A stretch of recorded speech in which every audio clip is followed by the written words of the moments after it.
Yo, folks. I'm muted in Discord.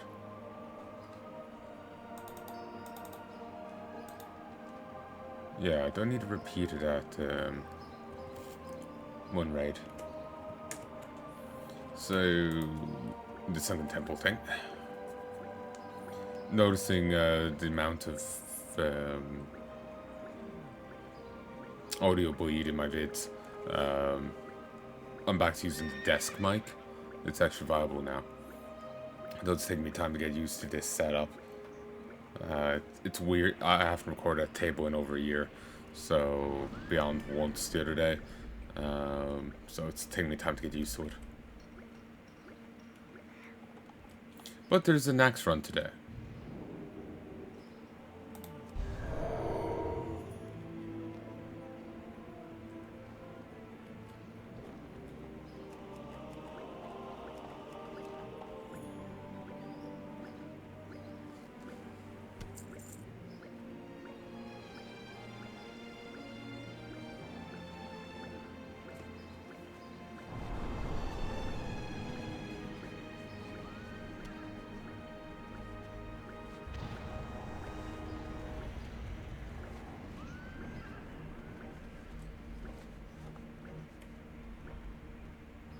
But yeah, amount of audio bleed, it's annoying.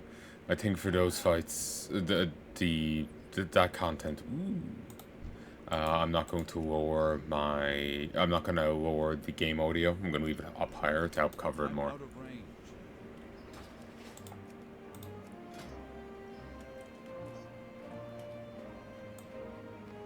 Nice.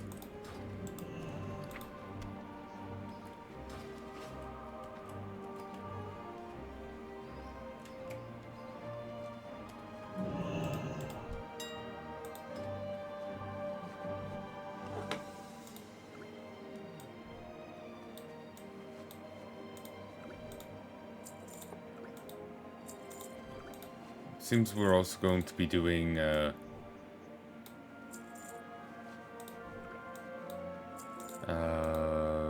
working with a few another guild synergy. Like we're gonna be joining. Sorry, they're talking as well. They're going to be going. We're going to be joining raid groups together.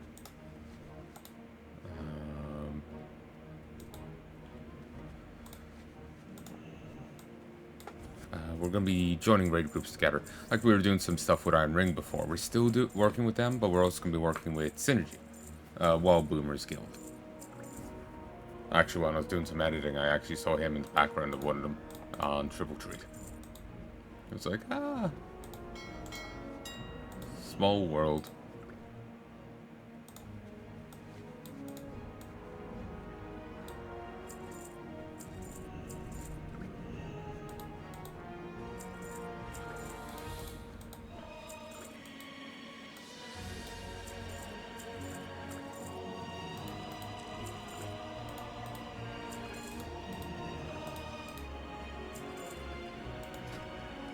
Actually, how's alchemy?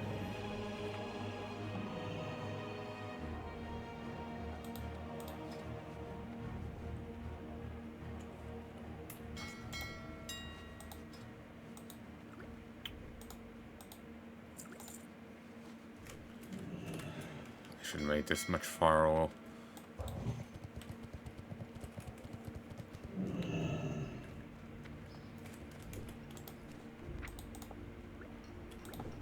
But yeah, I've been doing a ton of editing as of late. I'm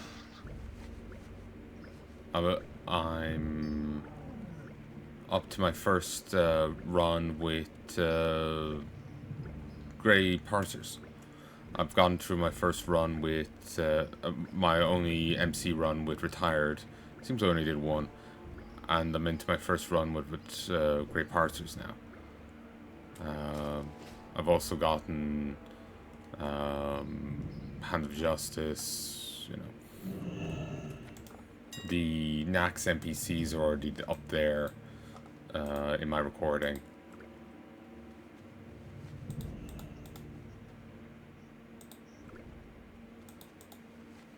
I'm really happy with how much progress I made with the editing. There's still a number of hundred subsessions left to go, but it is a good start.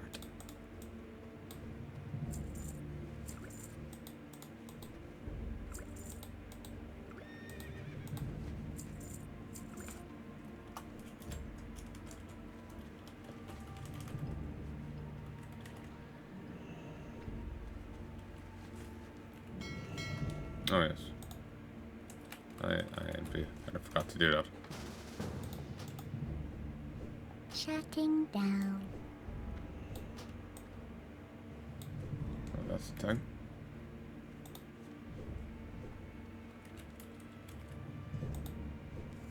thing. I swear these add-ons update more as of late. I think part of the issue is that they aren't just for one thing.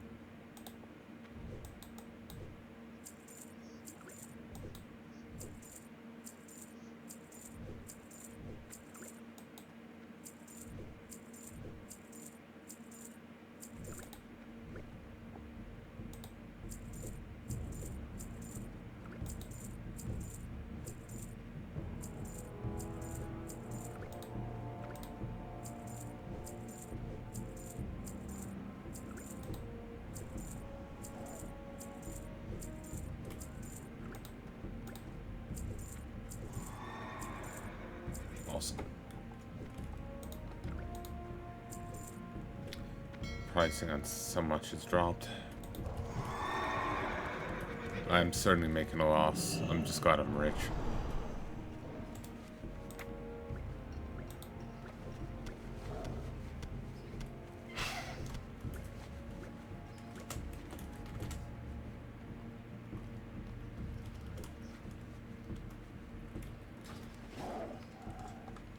It's odd not seeing these. Like I've seen the footage of me run back and forth doing auctions, and this not being there feels so weird. Though they really should have adjusted her. And having these stacked here and like 2 duplicates here, it's really clumsy done. I don't know what's it about.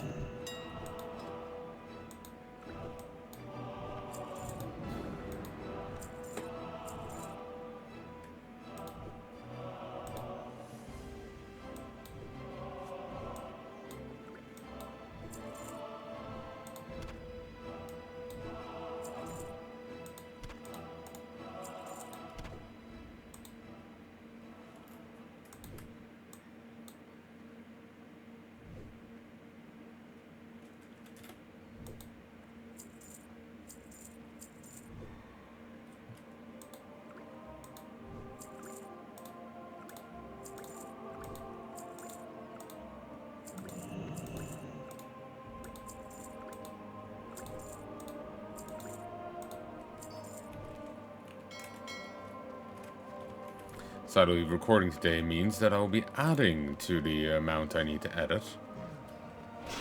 But it is what it is. Hopefully the audio here is fine. I have not used this mic in ages. It is all sorts of dusty. For OCD reasons, I couldn't use the normal like cover I had for it. So I just had like a...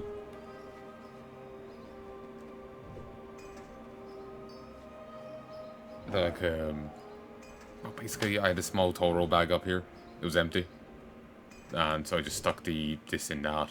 But I swear there's tons of like fibers left over from the toll rolls, and they're kind of covering the mic right now.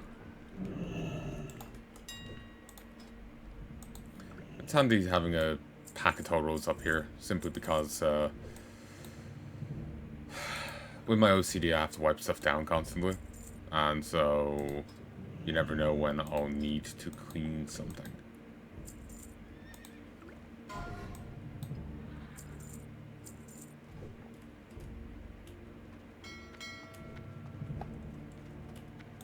I really don't need anything from Naxx at this point. I might greed roll on Kelfa's odds drop to see the quest, but that's literally it. That and the hard mode 4 mounts. keep seeing glue eaters, and it kind of parses in my head as great parsers.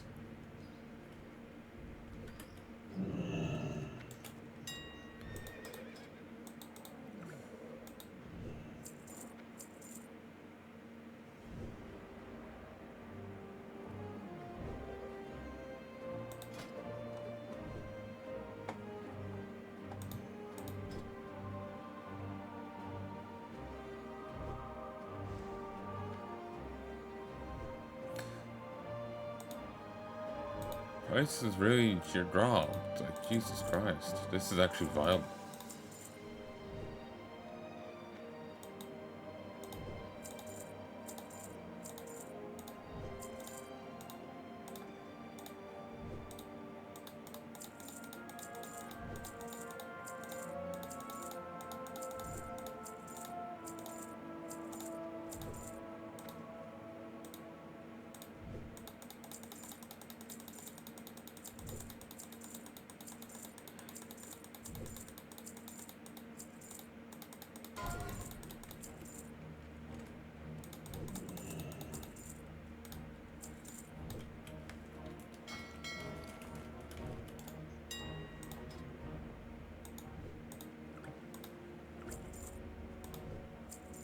Whatever.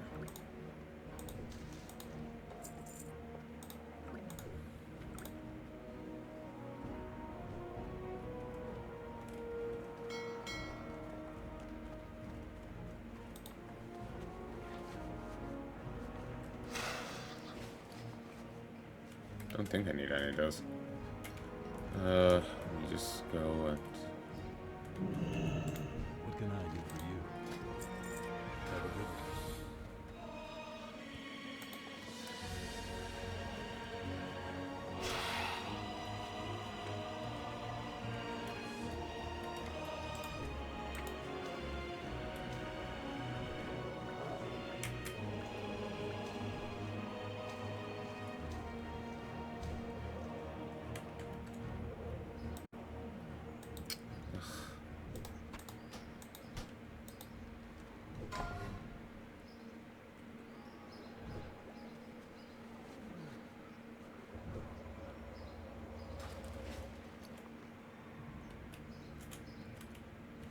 Okay, I'm going to sell these. I supply only the finest goods.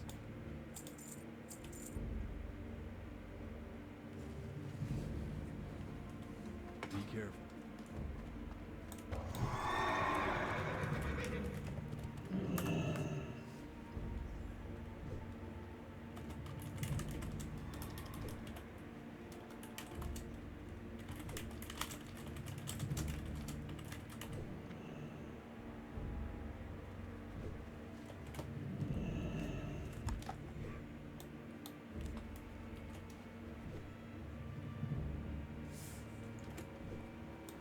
Hold on, I need to look up Sailor Moon.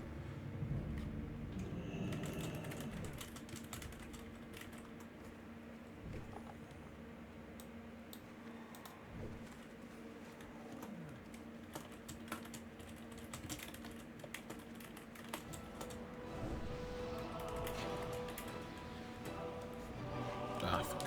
Someone's talking about Night Elf powers, and so Sailor Moon.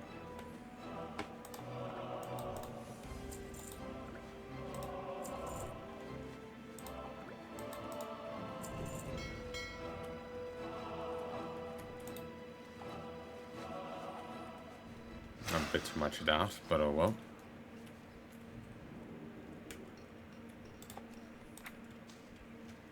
$100 is kind of my go-to amount of potions to make. I don't... that's just it. Looking for something specific?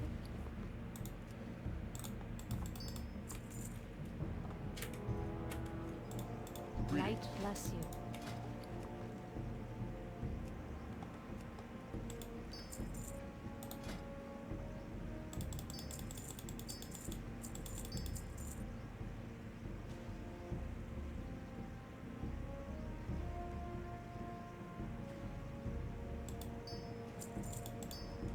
Careful.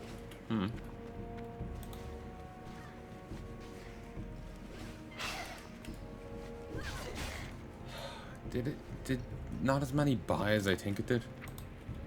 Apparently.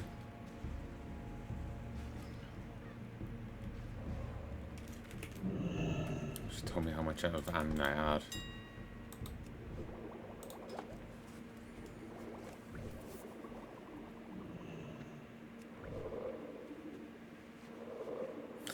I got through that like 25-hour auction episode recently too. Did that just last night. Instead of playing at night, spent like 3-4 hours checking the videos.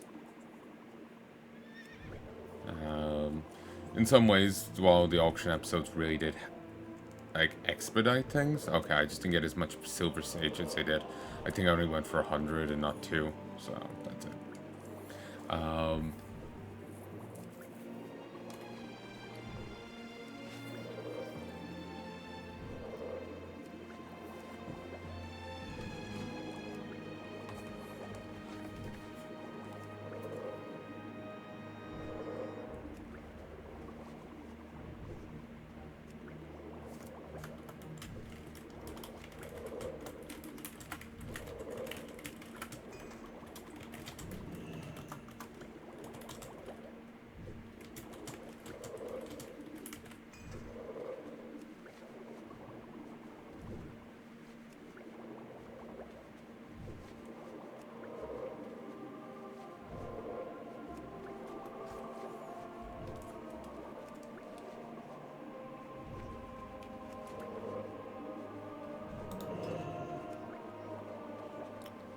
Someone was saying they haven't done the Powie quest.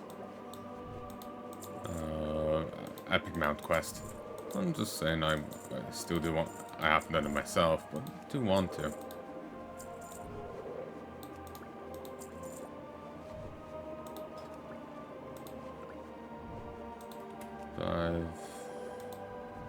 Yeah, just a lot.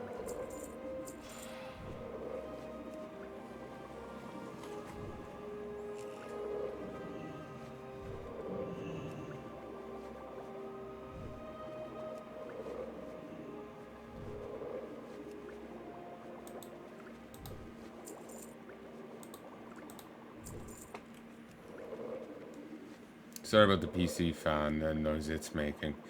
Little can be done about that.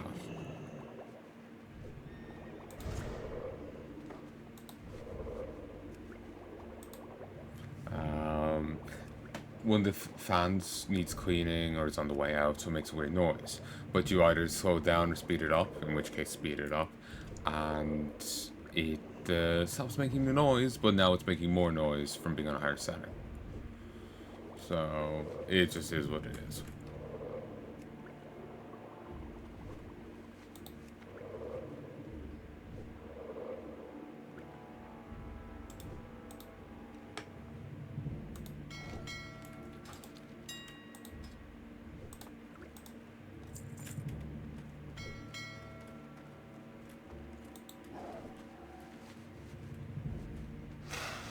But yeah, I do want to go do the Powie quests, but I've just been dragging my ass on it.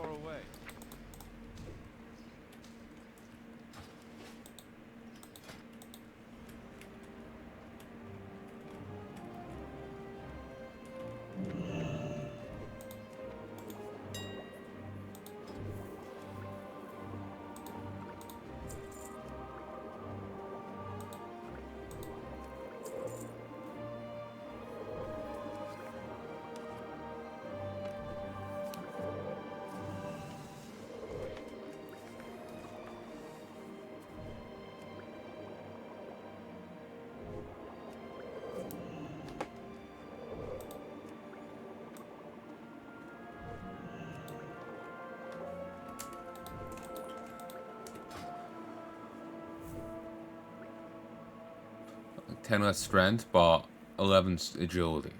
And then obviously they're missing on the green stuff and whatnot. But for random bits of crafted blues, they aren't actually half bad. Especially with how like crit focused Powies are in this. I'll just off the excess.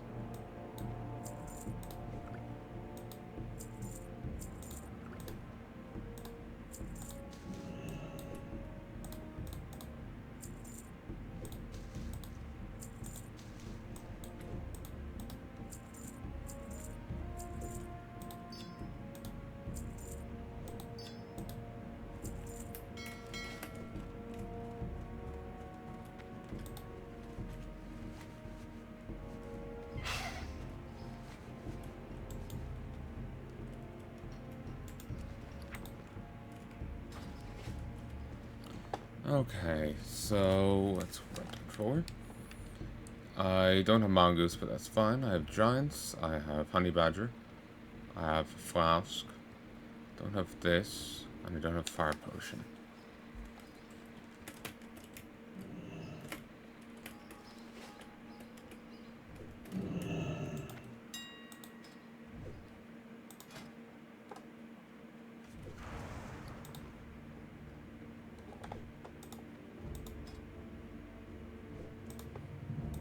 I'm just gonna buy it. I made enough potions as is.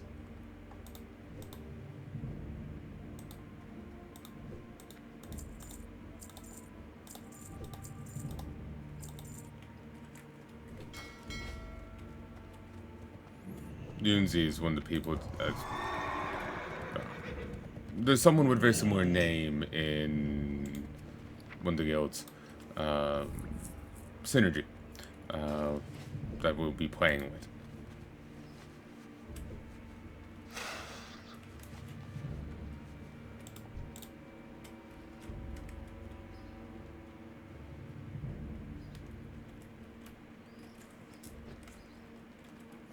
So we now have the arcane potion. We have the greater firepower. We have a flask. We have honey badger, and we have giants. And we've repaired. Yeah, that should be fun.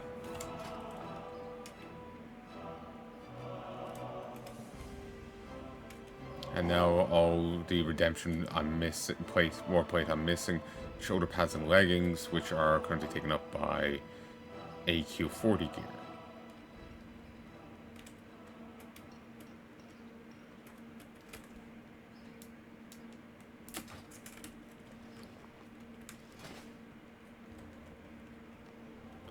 So I'm doing as good as I can.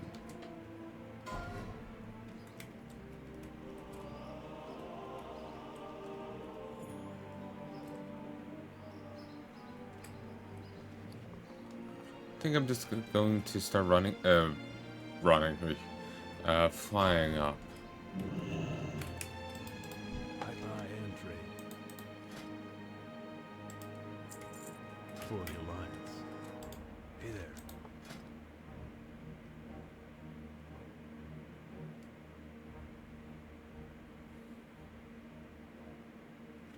See you later.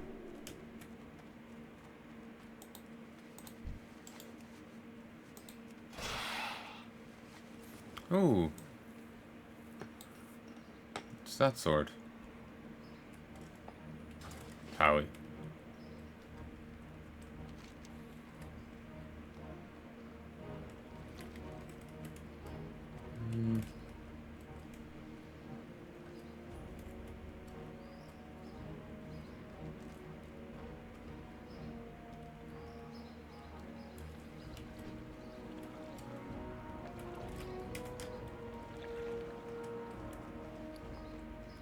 We aren't continuing the raid from the last day.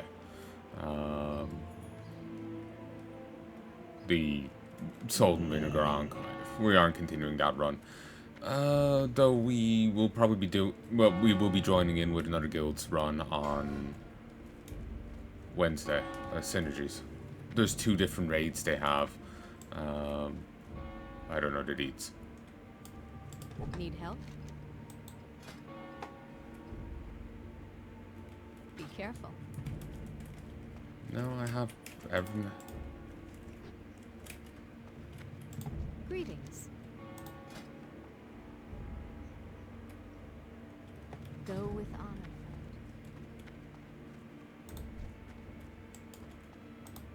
friend. Hey there.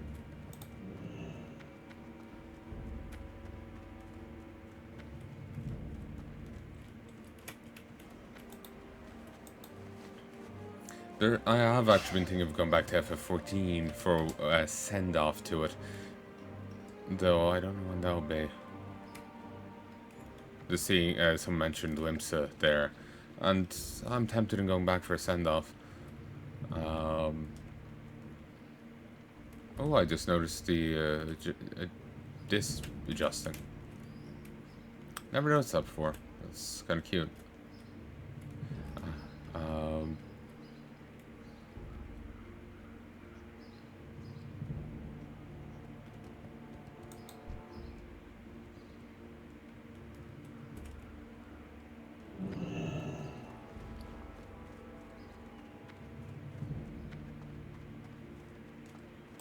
King's honor, friend. Life.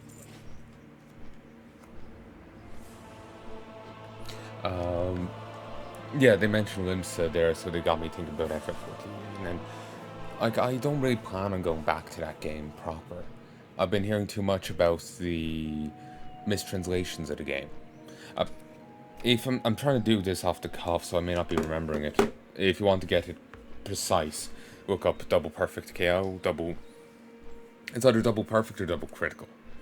But they do a run of FF14 in Japanese, correctly translating it. Apparently, in the English version, they boil everything down to the echo, but it's apparently more correctly translated as transcendence. But in reality, transcendence is a separate thing to what we get from Heidelin. What we get from Heidelin is merely the ability to communicate with Heidelin. Transcendence is the special power we've going on. Apparently, a character in FF14 is on an island that gets destroyed. They're the only survivor because of transcendence. It's this mystic attribute. Maybe, remember, like, in Ifrit was trying to dominate us at one point, and he got other people, but not us. And he put it down to Heidelin claiming us. I wonder if that was indeed Heidelin claiming us, or was that down to transcendence? Double Perfect hadn't commented on it, not that I've seen anyway.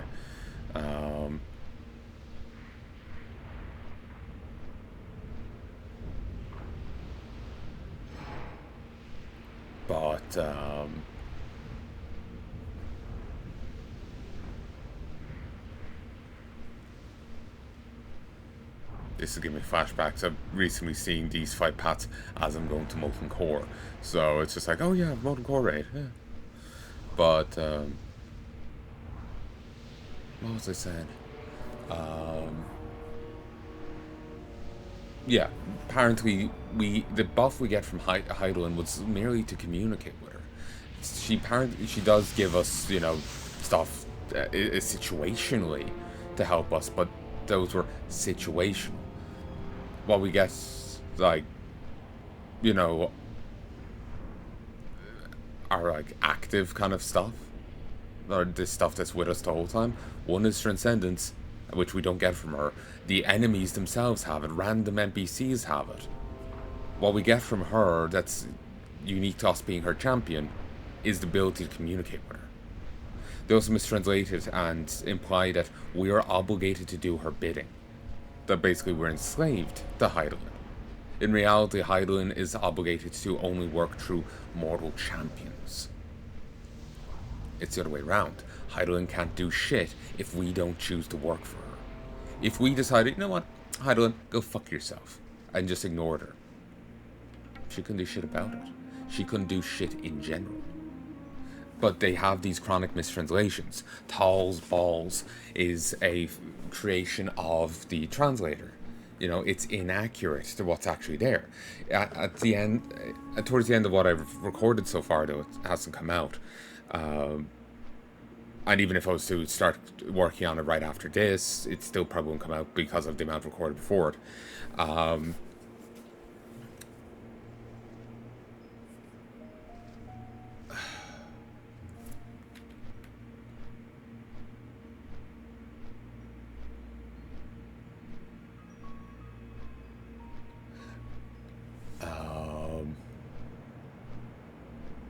fuck, I've just forgotten. Oh, yeah, in the bit early on in Heaven's Ward, you're doing gigs for two brothers, an older brother and a slightly younger brother. And the younger brother he's trying to show off to this military chick, and she just does not care. She disrespects him quite aggressively, and this is held true in both the Japanese and the English version. But she disrespects him even further in the Japanese version, to the point of refusing to even use his title. For some reason, the English translators thought that was abominably far. They thought that was abominably far, and have her still use his title, but in the Japanese version, she doesn't. She just calls him, you know, say his name is Jim. She just refers to him as Jim. He's member of one of the founding families of the country, but she doesn't give a shit. And, you know, she's a lot more hostile to him in the Japanese than in the English. They fuck up Hoshifon's character because they didn't think that the English speakers would like him, and then then he turned out to be more major of a character than they thought, so they had to bring him more in line, but it was already too late. They already fucked up his character. Apparently, he offers you his bed to warm up in. His main character is sexual. Be you male, female, cat girl, Hume, or otherwise, he's apparently down. That's how some people made it sound anyway, not double critical, not double critical, or double perfect, KO, that person. Their name is completely gibbered in my head at this point. It was other people talking about it. They're posting supposed, you know, corrected translations of Hoshifon's lines. And he was apparently down bad for your character.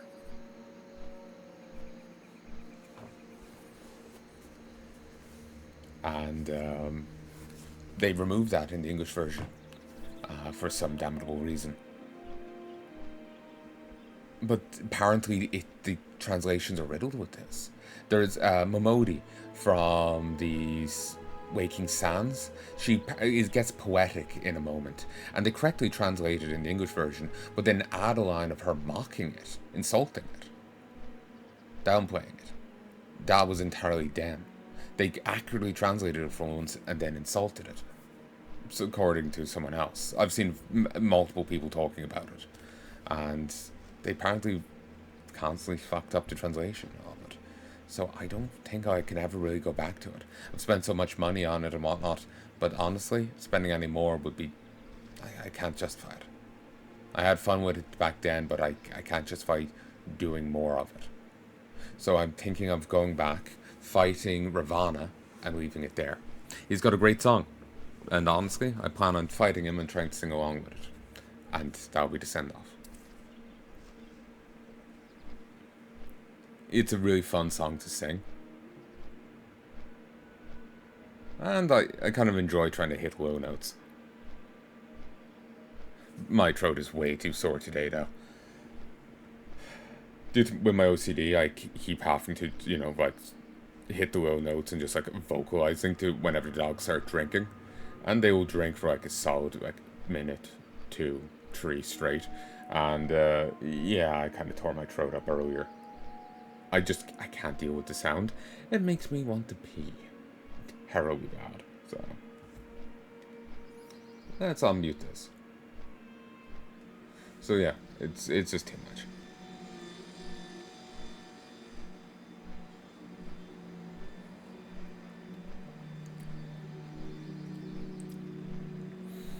But, also do want to go back to Demon Souls. Do the singing, and then get on with the uploading of it.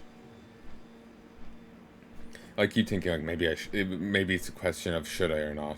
You know, I did like one singing lesson as a kid, and it was less of a lesson and more of an audition.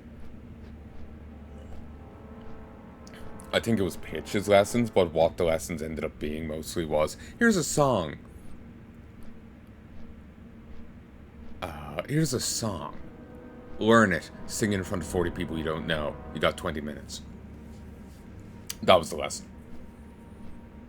I managed to talk, and I was like 5 years younger than everyone else there. Beyond one guy. It was very much not for beginners. They probably pitched themselves for beginners, but it was not for beginners. I managed to talk one of the teachers into letting us practice separately. And not get up on stage. We were in a fucking theater. So.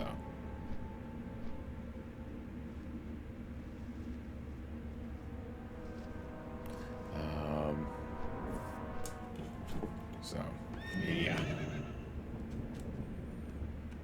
On top. But, you're new, aren't you? Greetings. See you around. Good traveler. He's not. Whatever. The revolting, unkempt horde filled. Attacked, Commander. This is not surprising. However, you are right, and the horde will be forced to act. But not just the horde. They already come. Heroes from across the world.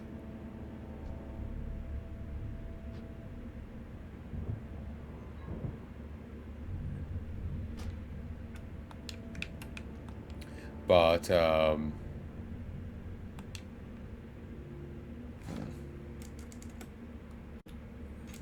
one, two. But yeah, not really, I can't justify playing the game and paying as much as I'm paying for it when I'm not actually getting the game. I'm getting someone else's bastardization of it. I just can't justify it. Excuse me. I just can't justify it. As good as the game may be, I just can't justify paying as much as I pay for it.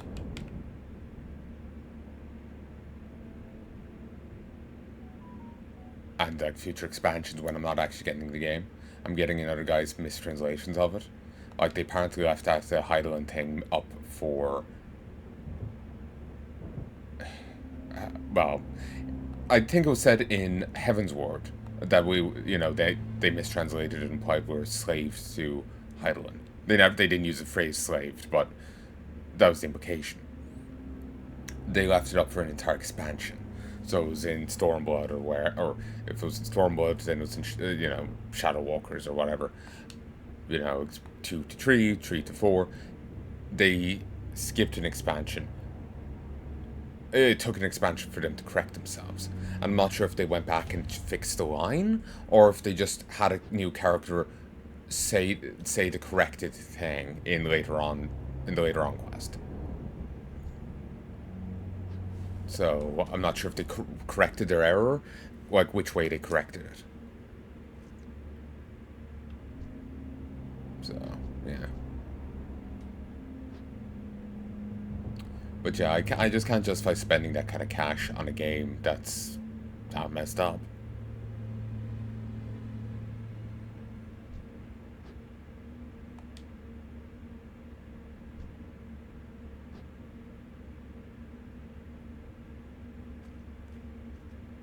So, if you want to see more of FF14 after I post up what I've done, recorded of it, and the send off. If you want to see more after that, you'll have to find another channel. So that'll be the end of the adventures of Drom Karen. Teledros.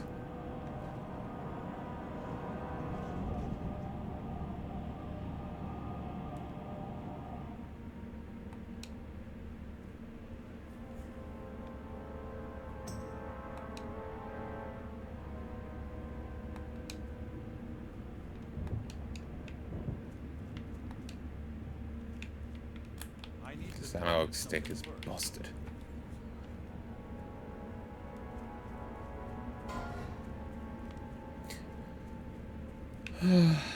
But yeah.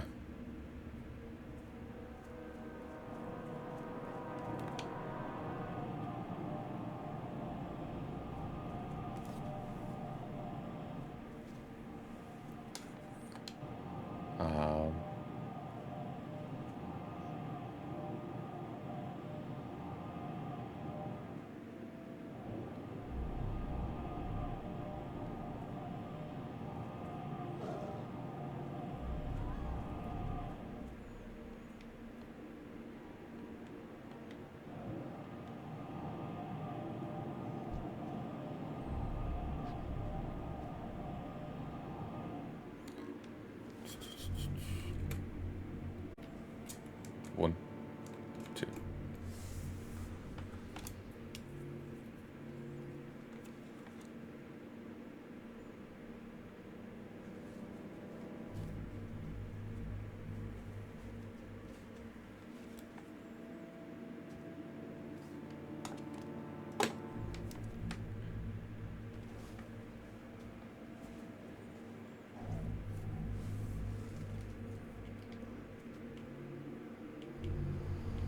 Brain's kind of blanked. Hungry. It's typical. The moment the raid is starting, I want food. I had a sandwich not too long ago. 2 actually. Tuna. Don't. I don't know. But I swear Hotel Rogue's name is familiar. Have I seen them recently? I don't know.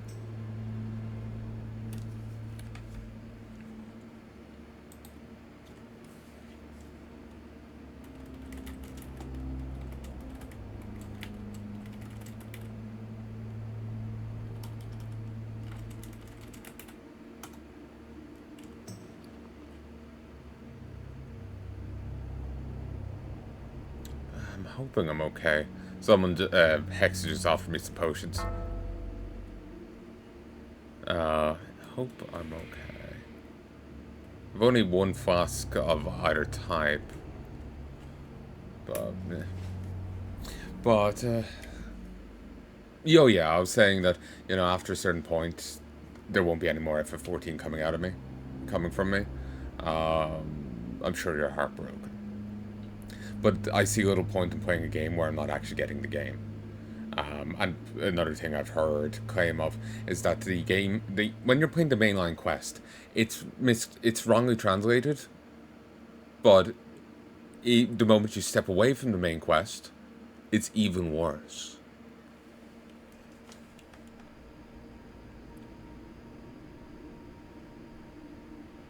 So, ain't that fun? So, side quest content, everything is botched in one way or another, and I would love to see more of the game. It was a fun game, but it's chronically mistranslated, as is as is all Japanese games. Honestly, they just can't do it right. They're just physically fucking incapable. Something that's always in the back of my head is this one idea. There's, you'd see it, basically there's a lot of bigotry towards Japanese devs and their games. I do like this, being able to look down. It's nice. It'd be cool if you could still see people bobbling around down there, but, yeah. But, there is a level of bigotry towards them. Sneering at Japanese stuff, but I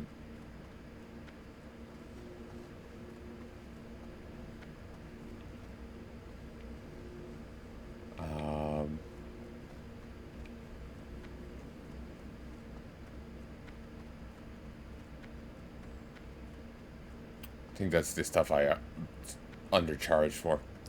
But there I have seen from a number of American games journalists, games developers sneering towards Japanese stuff. So I can't help but wonder if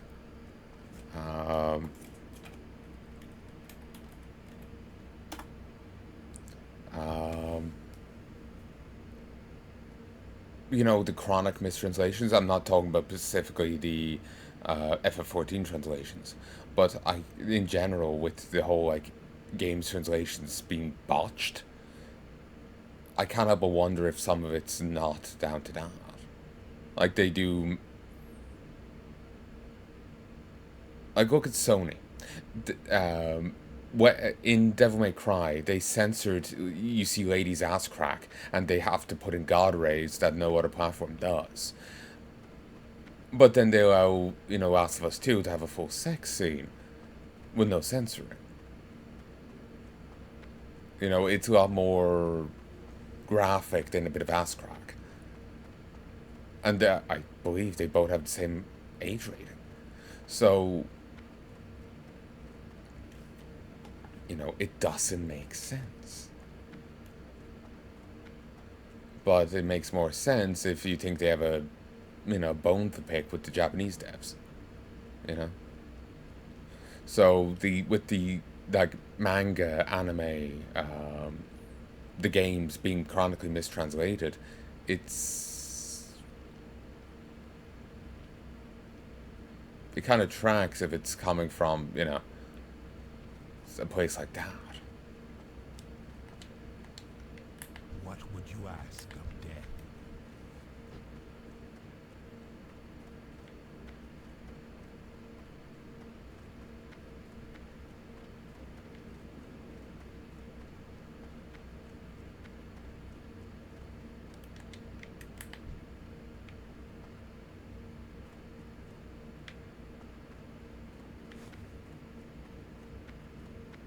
Bandit is so nice. Where do they get the material? Yeah, yours are a lot more haggard. I suppose the Argent Dawn is kind of an internationally recognized organization, while you're radicals that hate one of the two major powers and aren't really a fan of the other major power either. So, eh. But,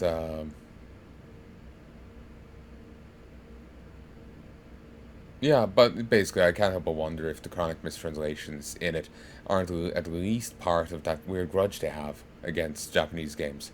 I kept seeing American devs, criticizing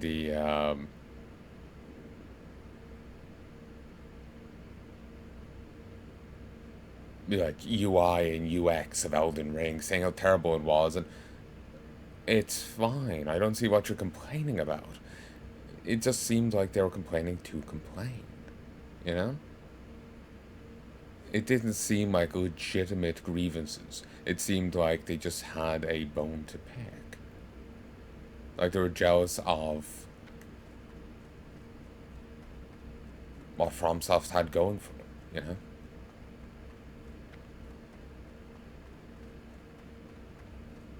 They're probably complaining it wasn't generic with every other, like, American game coming out.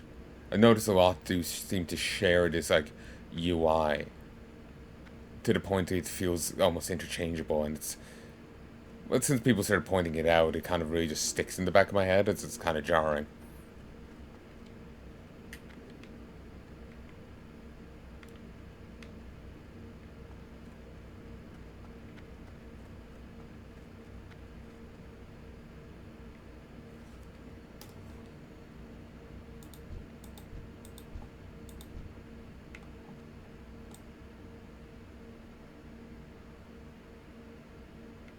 Just get a blanket. Either they're short a blanket, or it's because he's a gnome. Is a Scarlet Medic. Look, Doc. How are ya? What can I do for you?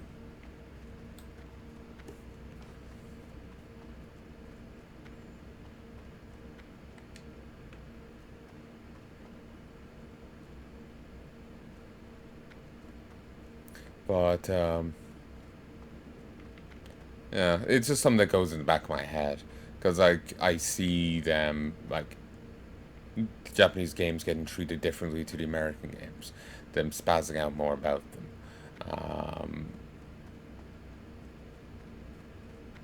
So, it just, in the back of my head, I can't help but wonder, like, is it a deliberate, like, hey, people won't want to play it if we fuck them up. So... Or, like, we can make them better. Because I have seen some bragging about doing it. Like, they disagreed with a plot point in a thing. And... like, oh, this guy was sexist, so we need to rewrite this. And we need to fix it. So, I can't help but wonder if it's just, people just being very weird.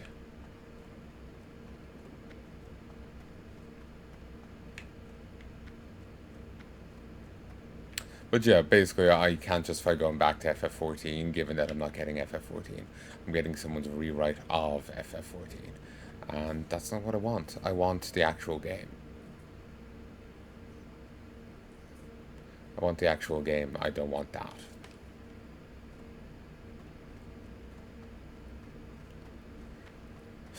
As I was saying in the anniversary thing, it's sad to see how the MMO industry is.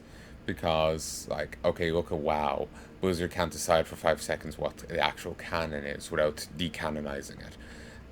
Their lore team is not actually versed in WoW lore.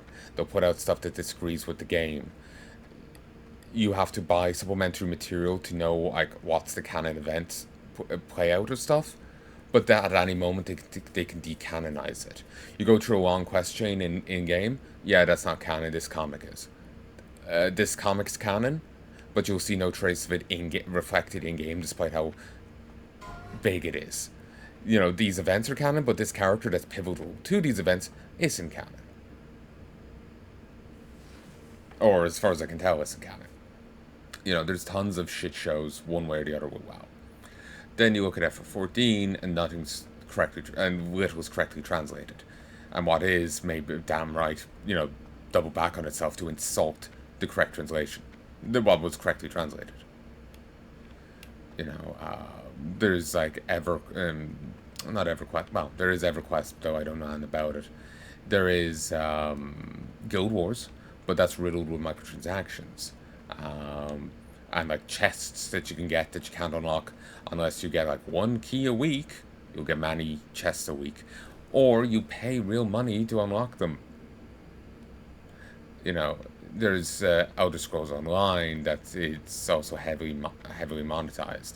You know, it's the games are either cash grabs or the story is is mangled. The translation's mangled. It's really frustrating how the MMO sphere is. I'm hoping they start playing here soon, because the longer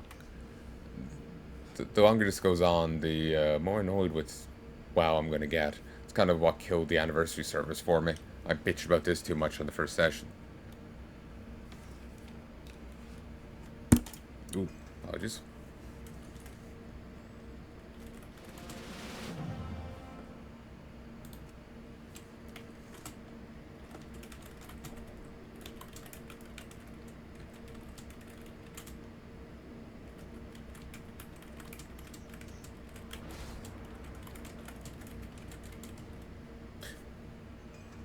God damn it. I had a cup there that I was trying to safeguard so I could put more drink in it in a bit. Tiniest little moth had to fly right on it. Or near it, anyway. Another use for this tissue. I can kill it next time it comes back. If I can even see it, it's starting to get dark.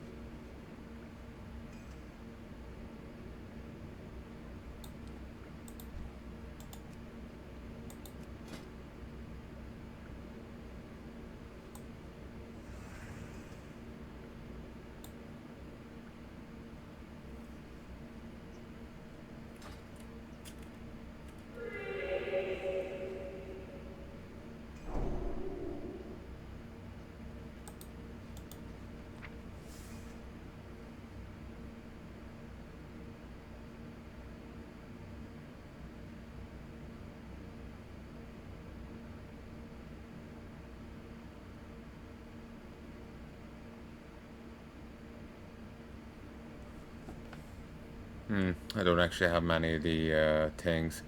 But there is like 5 pallies, so I might even need to cast them. Oh shit, there's more. Oh god.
Just like a message.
Hey folks, and I'm back.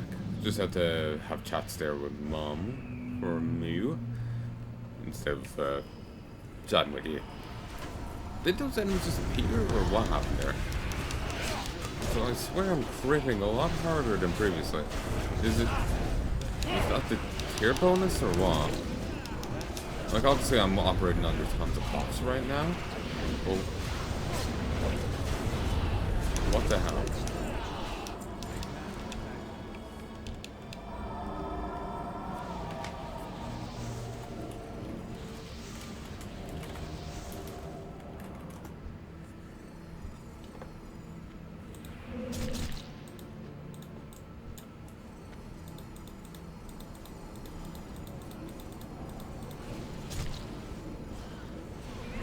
Given how unfocused I am,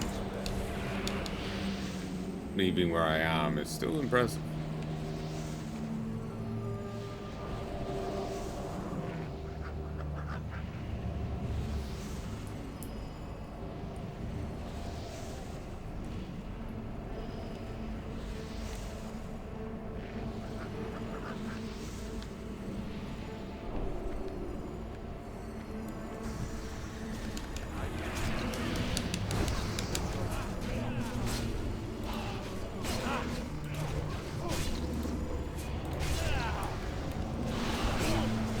I suppose it doesn't really matter on trash, but I'm still just kind of curious.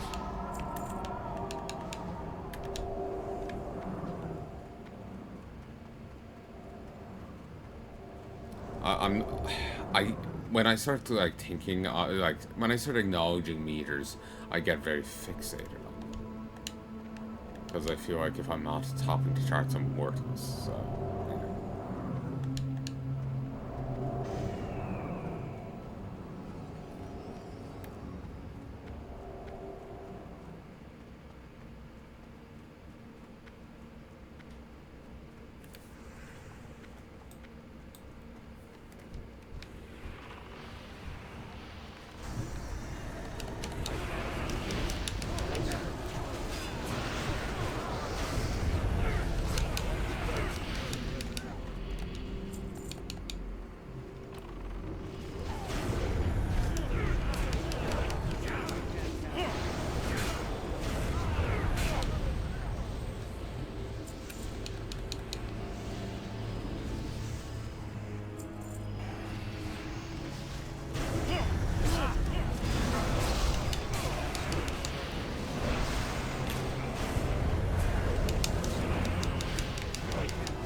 Tank.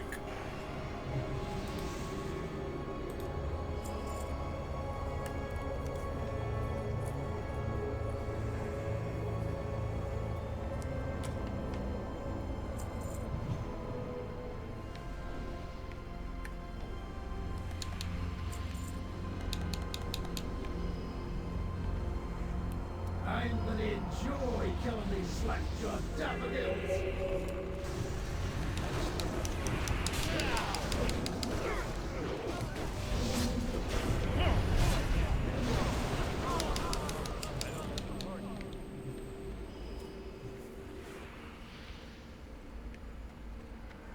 What kind of gear is Candro?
thought he was dancing up there.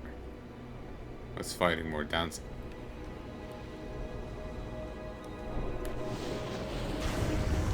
Dark Touch Warrior Stable Master. I don't remember them having that little title.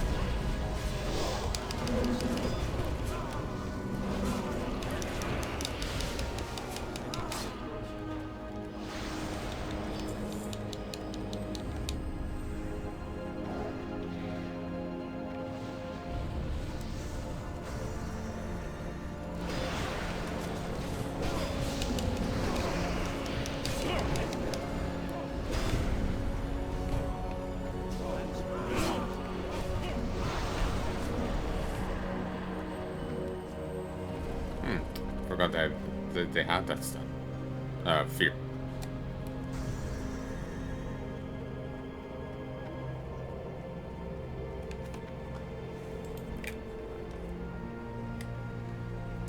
Okay.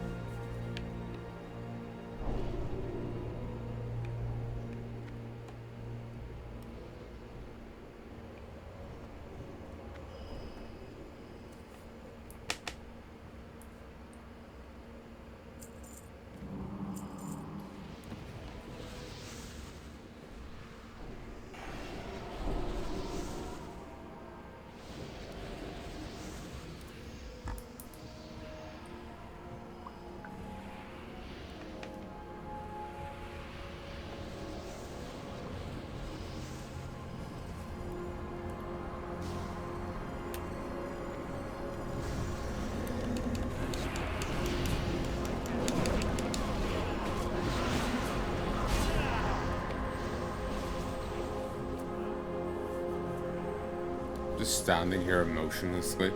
Just like, yes, I'm gonna stoically reconsider my life choices. I'm gonna run away from my life choices.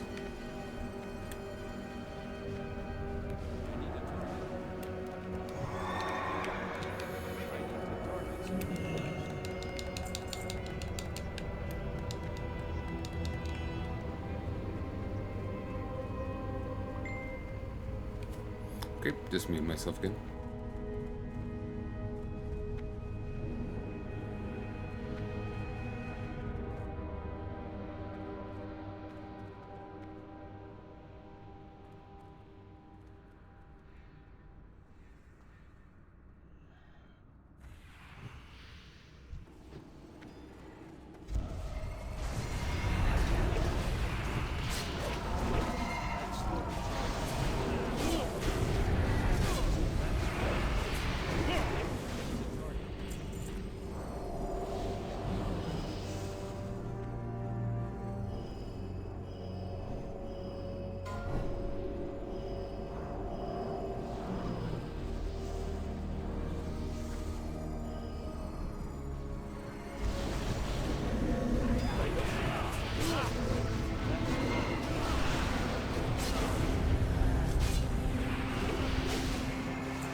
hoi hoi.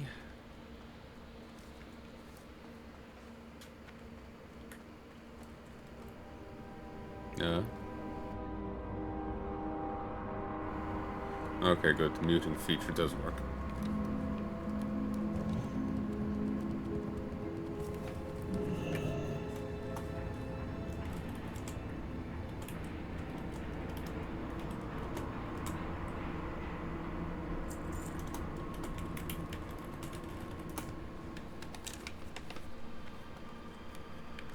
That spell isn't ready yet.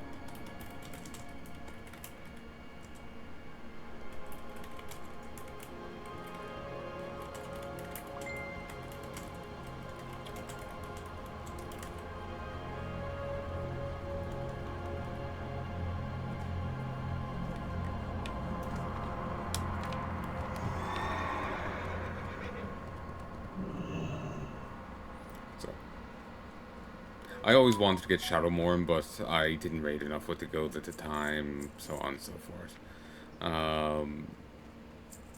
So I never got it. Oh god, I would have loved it.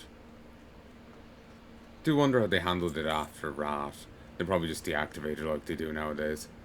They really are no fun allowed, the company. They really do, like, people accused it to them before of it being like a roller coaster ride. You have to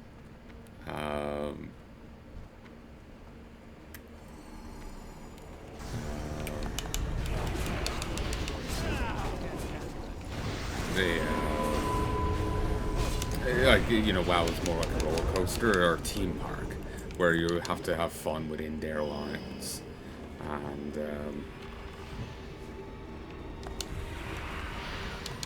that it kind of sucks because it just takes away from the previous content, you know.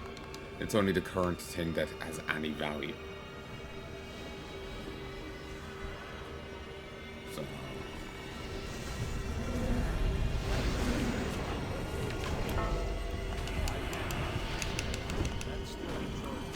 takes away from it. 5 shadow mines, Jesus.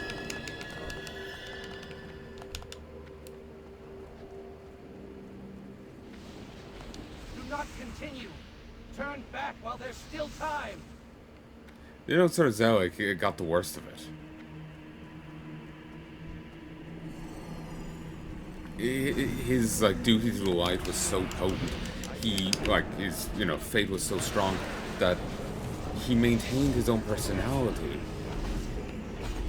even when dominated here by the undead. So he gets to enjoy his body serving a necromancer while his soul remains his own. Honestly, he'd be better off being independent, well, being completely subjugated by the necromancer, because it just was an added torment. The light really disliked him that day.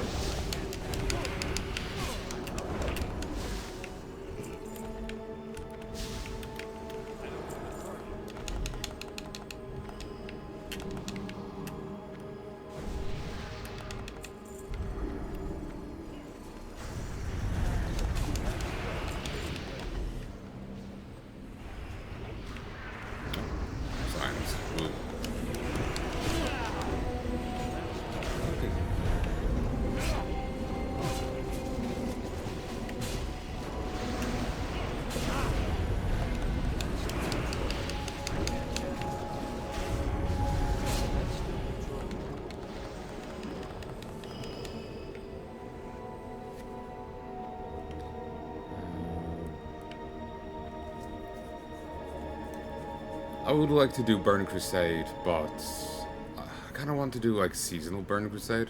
That'll be fun. But doesn't seem like it's gonna happen anytime soon. Move away, move away, move away now. I'm PSK. That's no majority.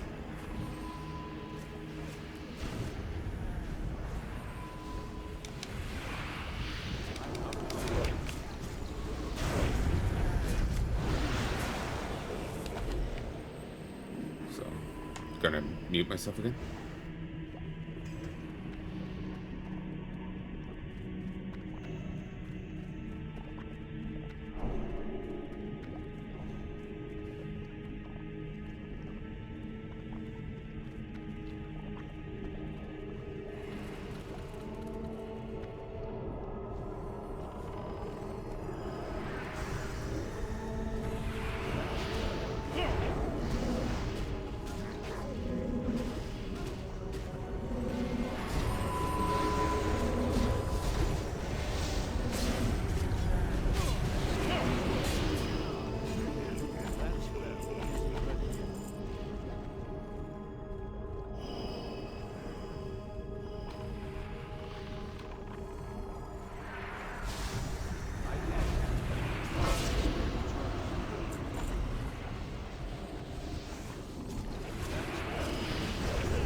And then Attack totem. I never see the totem. What the effects going on there? I thought an ally was there down that man.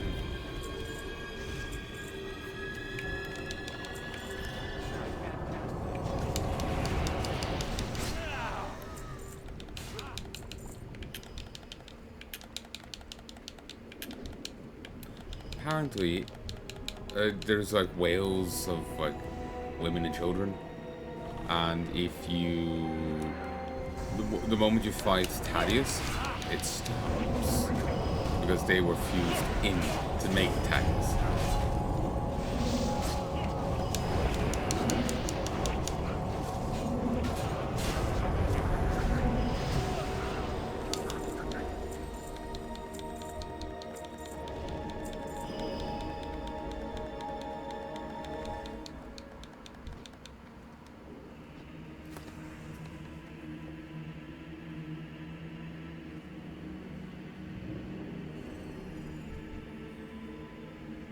Attack totem.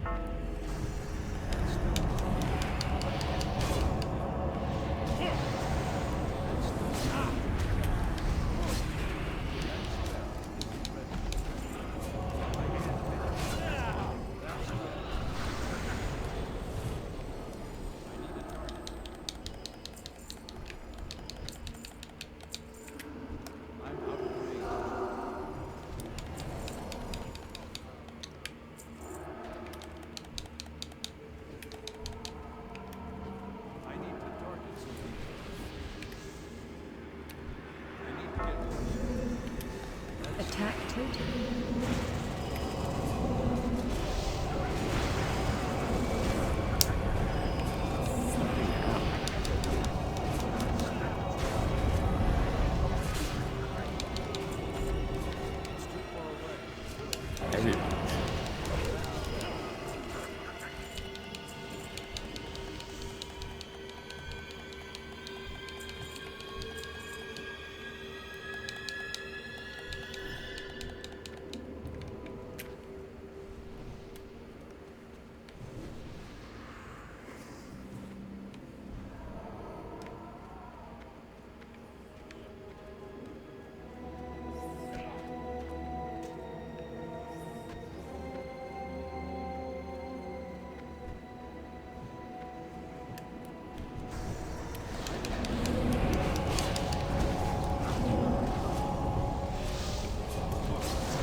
But I've been gotten so low on health in the first place because of that one enemy that aggroed to me. One issue of doing this much damage is aggro.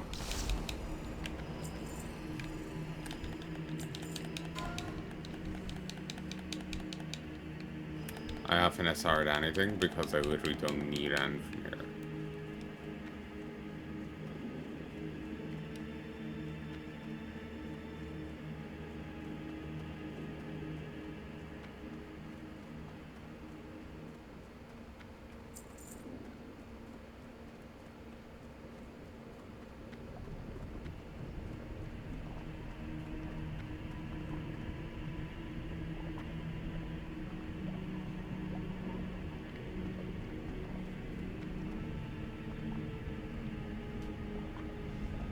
They're saying stuff, but I have no idea what it's going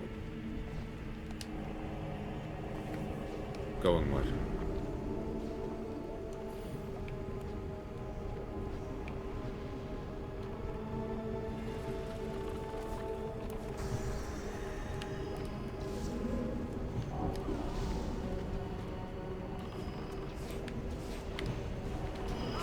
Ooh. Whoops.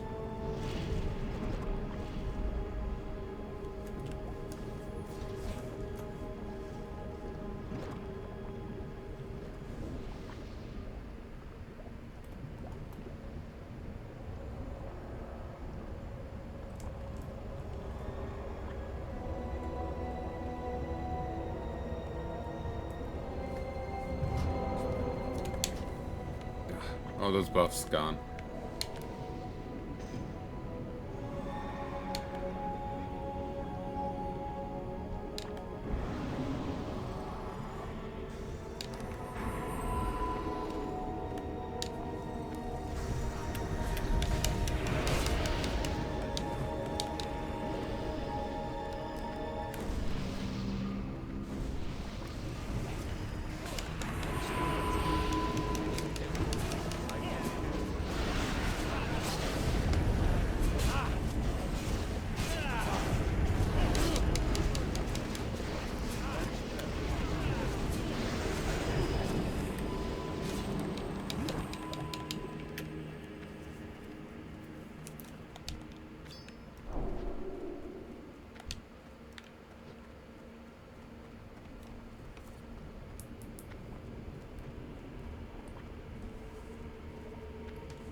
My face was slightly numb. I could chill over it. I'm gonna enjoy killing these slack-jawed daffodils!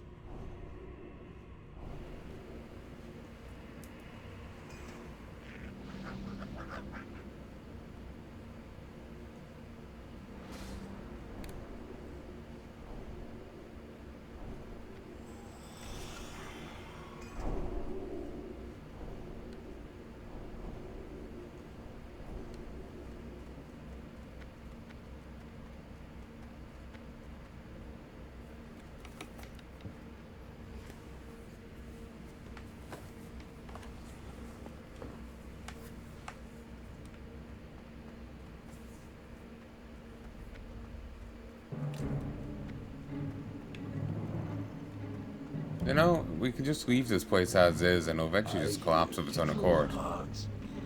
It's really not up to code. Faster now. Soon the beating will stop.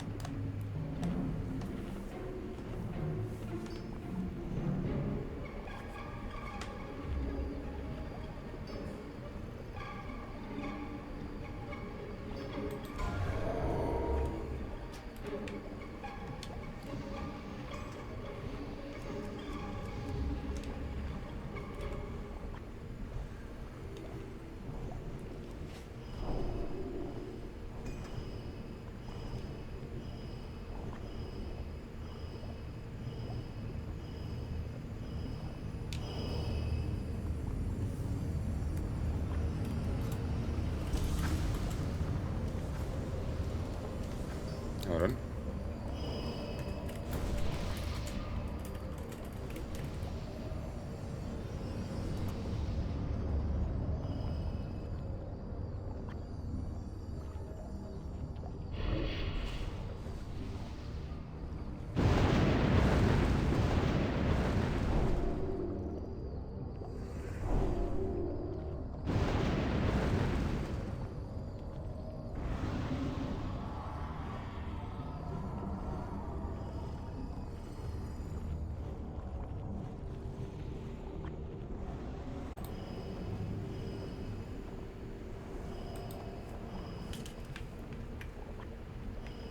Ooh. Another buff. Let's see how well I can do on this thing.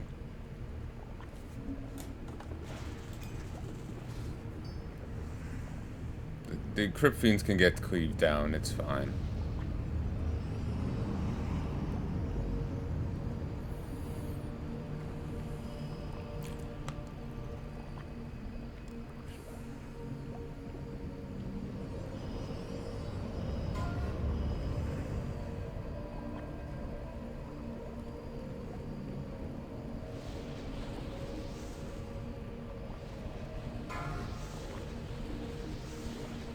Five, four, three, two, one. Yes, run. It makes the blood run faster.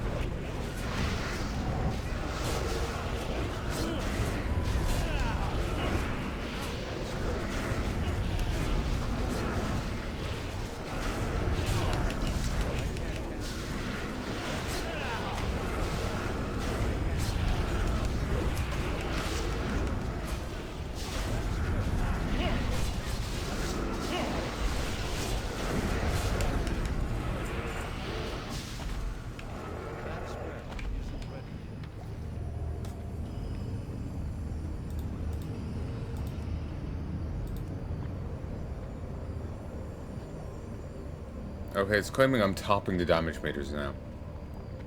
This is...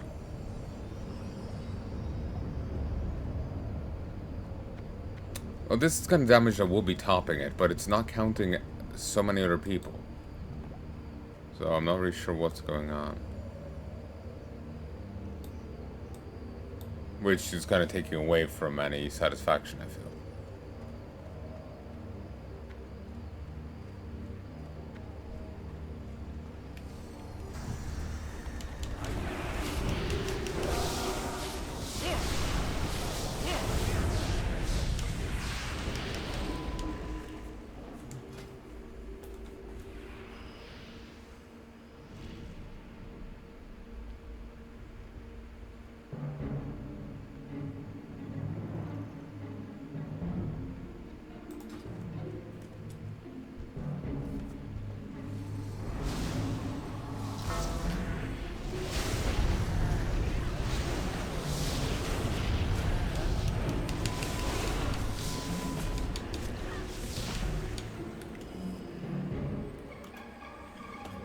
Someone's pointing at my enchants.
But apparently, I have the wrong enchant on. I should be taking the 3-second reduction on Exo at 75% more damage, rather than this. I'm still doing good damage, though.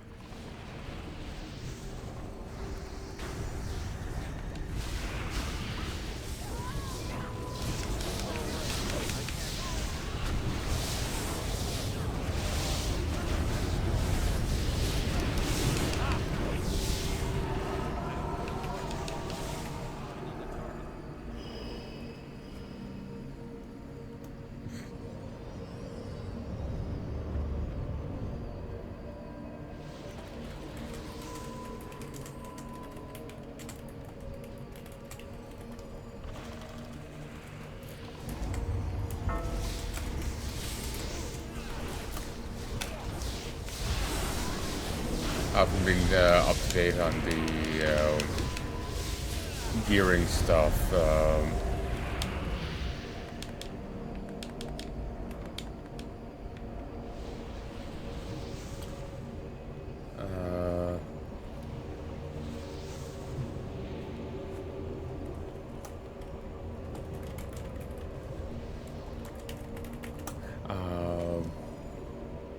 I've been keeping up to date on it because I was just like, I'm not getting gear, so, But,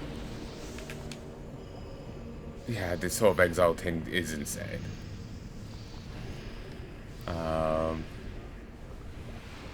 But yeah, apparently it's the ZG 5-piece bonus we should be using.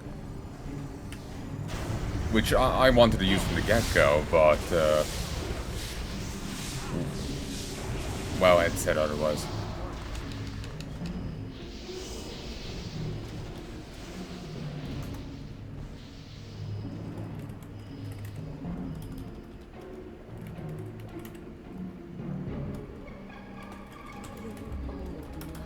Oh yeah. If you combine it with 3.5, the Scarlet set, the tier 2 bonus, they were saying I can get 62k exos. Oh, that's insane.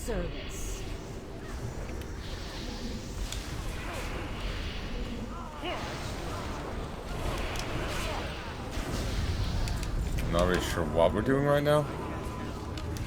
Seems like we're just kiting everyone back up and using the barrels to block line of sight. It's like, I kind of keep expecting them to get fully pulled over here, so I'm not sure, like, should I go up and, attack them or what?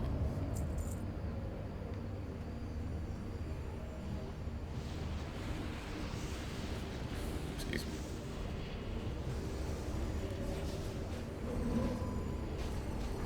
62k exorcisms? That's insane.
Before it's too late. Okay, that's a fake door because you don't see it on the other side. Unless it's a magical door that skipped it.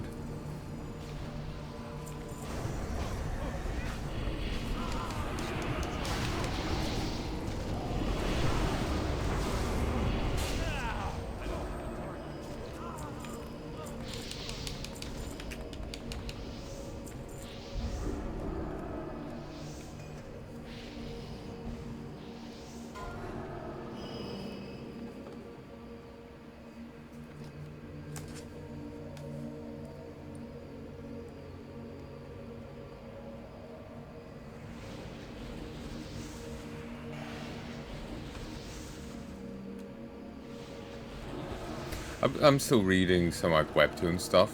I was talking about it on Demon Souls, though I'm not sure if you've seen that footage yet. Hopefully by the time this comes out, that will all be over and done with. This singing is just keeps making me delay it, because it's just like I needed to get back to the table to do it. I needed, you know, this and that. It just keeps getting put off. But, Mars is dying.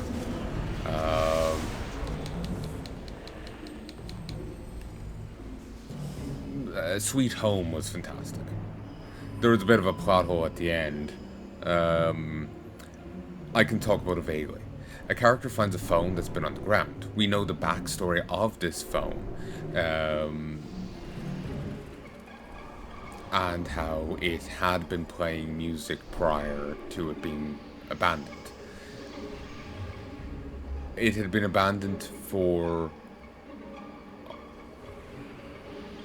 a while, you know, it's been abandoned for weeks, months. It's been abandoned for a time.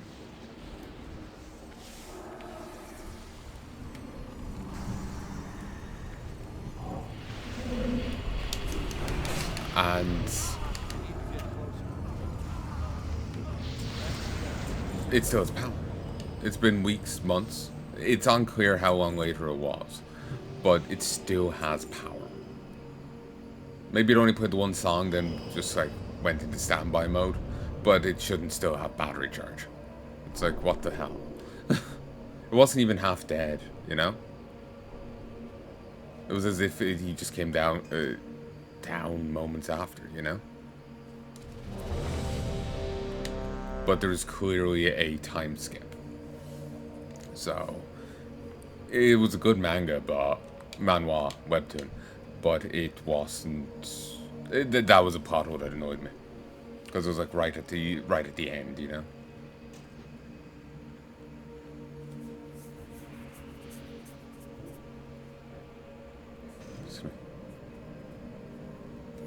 Current one I'm having a look at is My Bias Gets on the Last Train.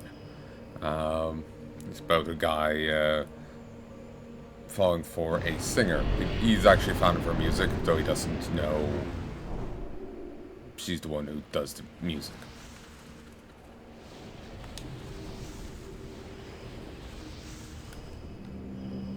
He thinks she's just a fan.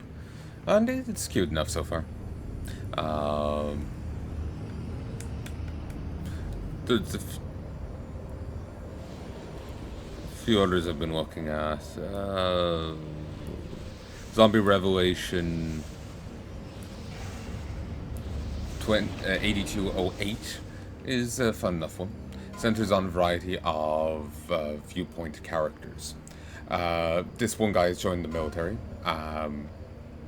This Yakuza guy that he fought with. Well, I know the Triad. I know the Japanese Yakuza. What's the Korean gang called? Slay them in the master's name. But, so yeah. It has centers on a variety of viewpoint characters. The guy joined the military, his 3 friends, and the mobster dude. And it all centers around a zombie apocalypse. Or, you know, zombie event. And it's, well, it's a pretty fun read. All the characters excel in their particular thing, and they,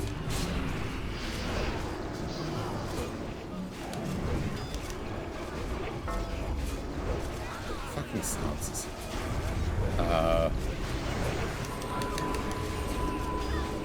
They complement each other well. Will avenge. Asked them before. They'll complement each other in their own way, and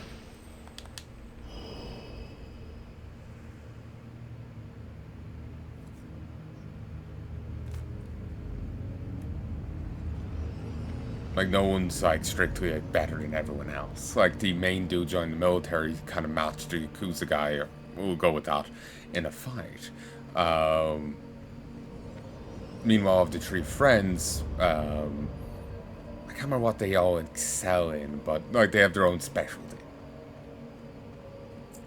But,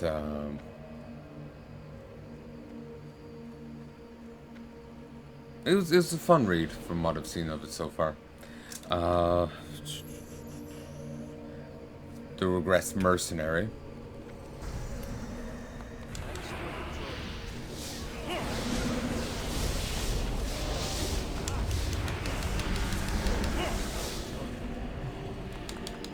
Oh, there's all the other names.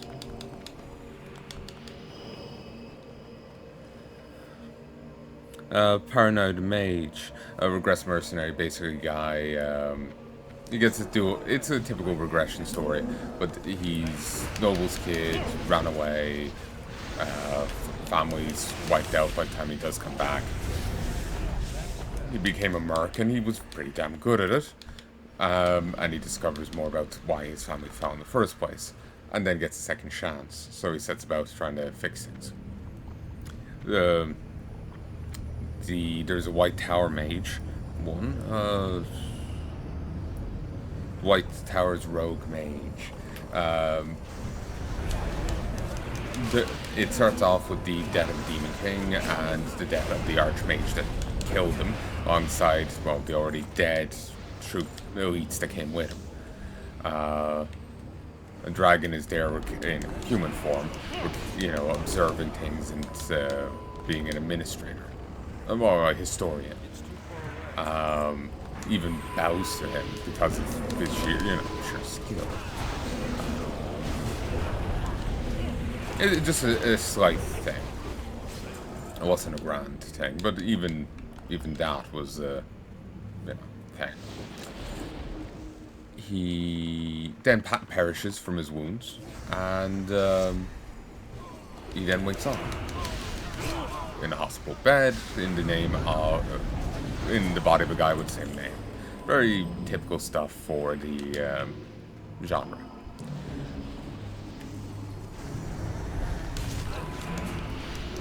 It's been 20 years, and the mage shard's fallen on hard times.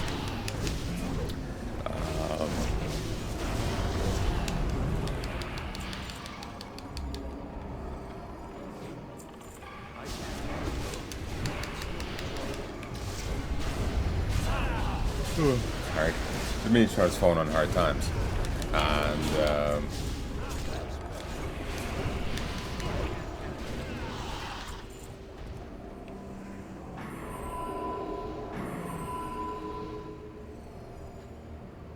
it's the poorest of them all, and a number of his students have outright left the tower to go to the other ones.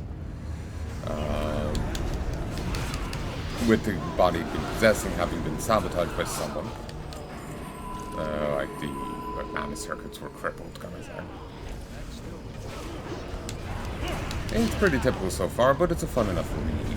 Like it, you know, thing doesn't have to be major unique to be fun or entertaining, you know? Even if it is following the staples of the genre to a T, that's fine, you know? It doesn't need to be an incredibly unique piece to be good, or to be, you know, fun. But I've enjoyed it so far. Paranoid Mage is one I was also reading. I was reading back during the Demon Souls stuff. It centers off a Western novel, actually. Dude, he's always seen things, but he's never really paid it too much heed. And he discovers one day after the gym he was in was attacked by people throwing magic around, seemingly magic around, and his the guy running at the gym that he occasionally saw in a kind of a dragonish form, spewing fire, and him oddly ending up in the car park despite never walking out the front door. Well, he discovers magic is indeed real. And well, he's they're befuddled as to how he slipped through the cracks so much as well. But he's told, like, well, okay, you're leaving your job as an architect, and you're going to be our donkey. He had portal magic, and that's how he left the gym. And he is going to be ferrying things around. Now, mages, if you have a high mortality rate, and especially if you don't join the right factions, they're likely to get you killed. And so he's been told this, so not only does he have to leave his job as an architect, not only does he have to join these people, not only is there, like, weird factional drama, but he's likely to die because of shit. Like, he's there packing his stuff with the, like, agent there to keep him in chains, you know, like, to keep him under control in the other room. He comes out the window and goes on the run. And he starts figuring out his magic as he goes, and like, it opens up on him attacking a motel full of vampires that had been kidnapping people and killing them with impunity. And he opens portals and shotguns them through it. It's fucking awesome. It's fun. Another time he drops rocks on them through a portal. Just crushes them. Another time he opens a portal and lava spills out. It's fun. Now you're thinking with portals.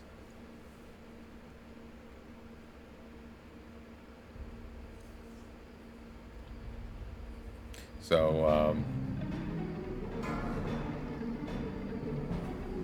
5, so yeah, it's fun. 3, 2, 1. Apparently it does deviate from the novels a bit. At one stage, he's working with these werewolf people, and so he's talking to a guy called Alfred Chester. Seems kind of like a Native American kind of dude. He has a friendly banter with one of the people working for Alfred Chester, and in the comic he tries bantering with him as he does with her,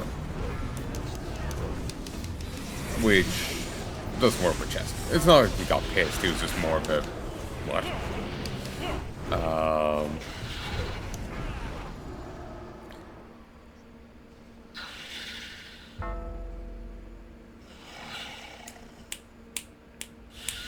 Mind is blanking.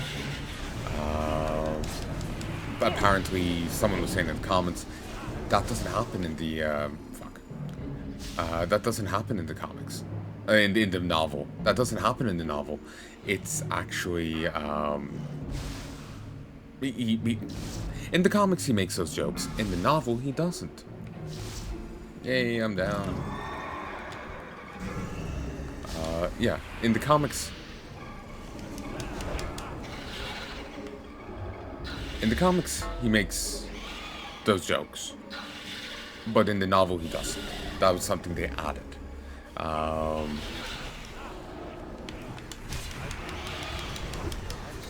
So yeah, there's always these little deviations, and it kind of bugs me because I don't see like why. You know, you basically have the script there. Why don't you just draw it? But still, the thing was an entertaining enough read, so it's fun enough. The sanctity of my domain. Behold, all who trespass here are doomed.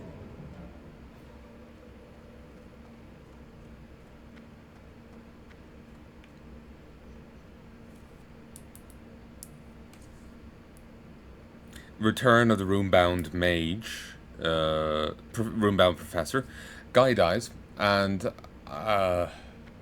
he waits for an age to reincarnate. It's like to just stand on the staircase for all eternity.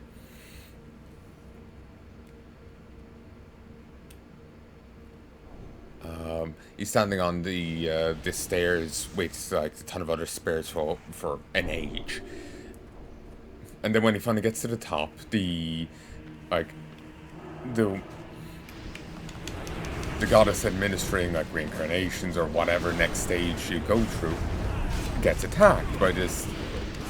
Well, right now I just remember him as the jailer from Shadowlands. I think he looked different, but he hit enough of the same lines. he hit enough of the same lines as the jailer. He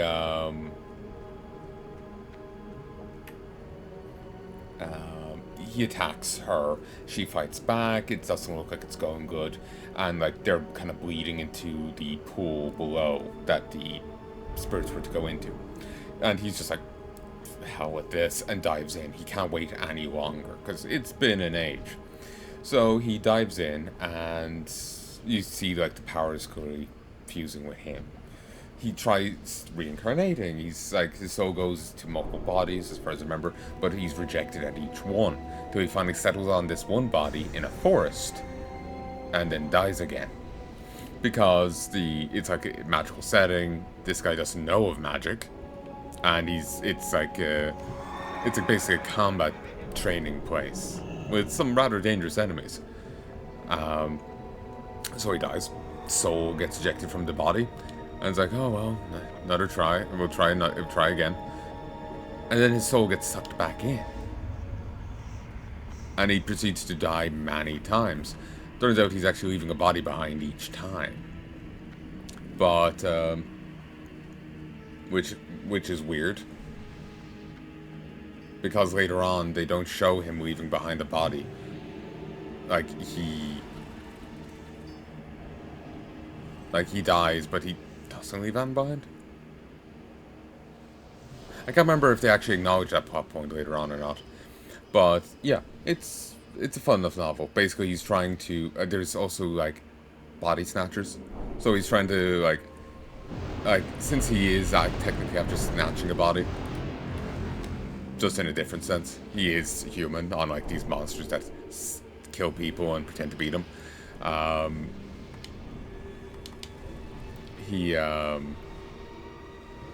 Well, he's trying to play it all off as amnesia. That's why he doesn't remember things, because otherwise they're gonna kill him.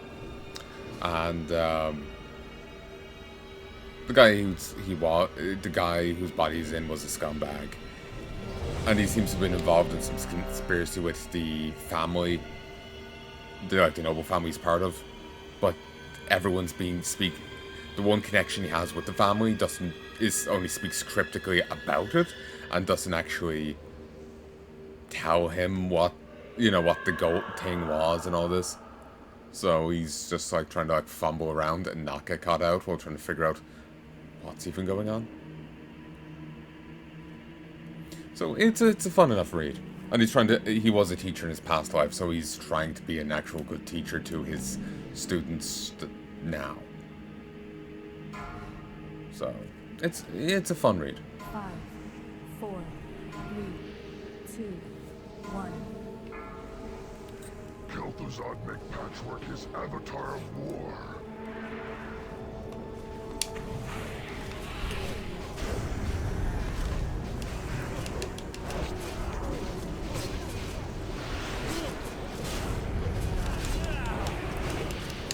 Oh, this is still on... okay.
Okay, let's see. My new life is a serial killer? What's it? As a slasher. It's a guy who's reborn as basically like a Jason Voorhees. He wakes up, well, not reborn, but he wakes up in the body of knockoff Jason Voorhees. And, like, he's just really excited to see all the characters from the movie because, like, oh, they're that actor I like. They look just like that actor. Woo! But obviously he's wearing like he's dressed up as a slasher, so he's kind of terrifying. One character does try to take off his mask, but they got the instinct that the guy she's talking to is different to the guy under the mask, and so she stopped trying to pull it off. Not that she told him that.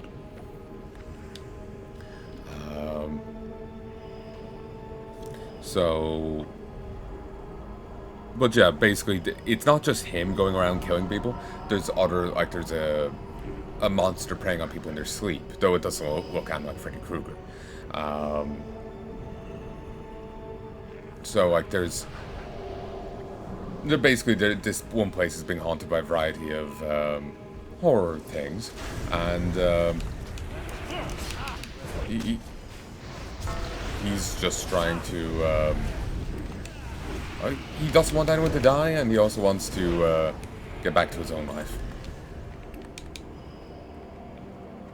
So, but meanwhile, there's like layers of stuff going on, and he's kind of an obvious enemy. He's going to be blamed for killings that he didn't actually commit. He's actually trying to save one girl, but people trying to stop him from saving her got her killed, and now they're blaming him for her death. So, yeah. It's fun times for him.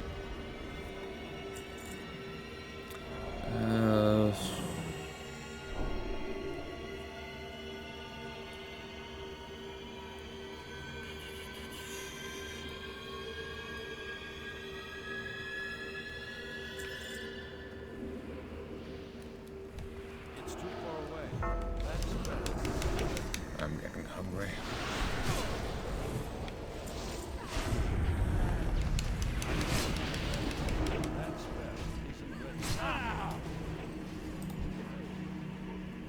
Okay, he's fine.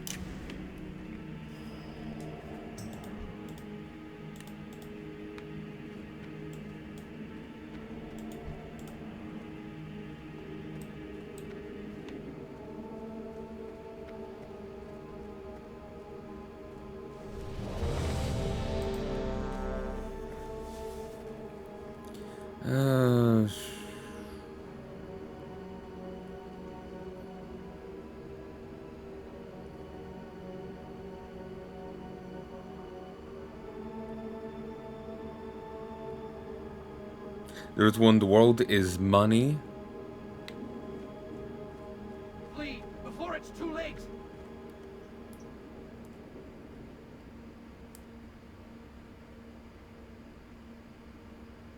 The world is money and power.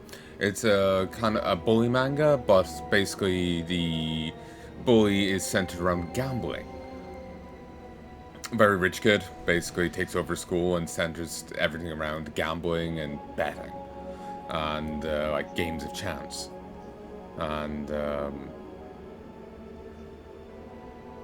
teachers go along with it because they're all bribed to hell. It's a typical bully manga, you know. If you don't know, that's a genre from Korea. Bullying is a terrible issue over in Korea. And as such, well, it's kind of bled into their manhwas. I keep saying manga out of habit, but manhwas. And so you'll see plenty of bully manhwas, like Hectopascal, or Weak Hero. Weak Hero is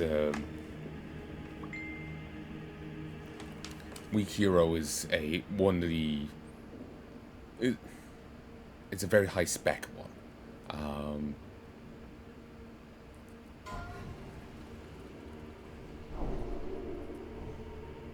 It's Weak Hero is very well done. You can read it for free on Webtoons. It centers around a guy who's not a typical. Well, a lot of bully manga characters are like the main guy from Hectopascal. I've described him before as Korean Terminator because he literally. Like, there's, you know, a bit in it where he chases down a van and, like, grabs onto the back of it, thrusts his arm through it, and then pulls a guy out, like, right through the glass window. He then proceeds to nearly cave in a steel door, and then climb up a drain pipe to beat up 7 guys in a room. So, he's very Terminator-y.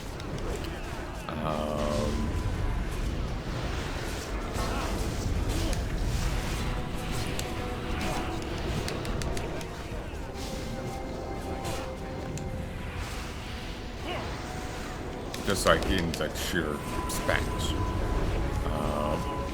And this does go for a lot of bully pro tags. Like the hero has returns and the hero's beating up the bullies or something. Basically, this guy, this hero from fantasy setting, is sent into a Korean high school and ends up beating the shit out of the bullies there. His sword has been turned into a plunger, but he doesn't mind, even when it's flicking shit around the place. But,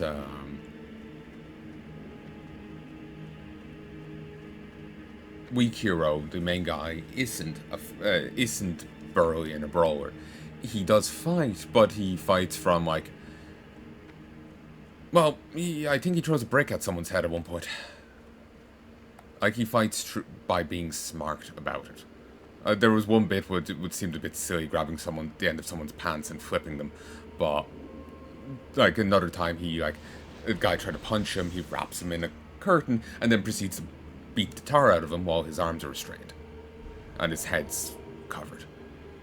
So, like, the guy couldn't see and couldn't actually, fight back. Another person he, knocks over and, binds up in some way, and then starts kicking the shit out of him while he's, hooked onto a table.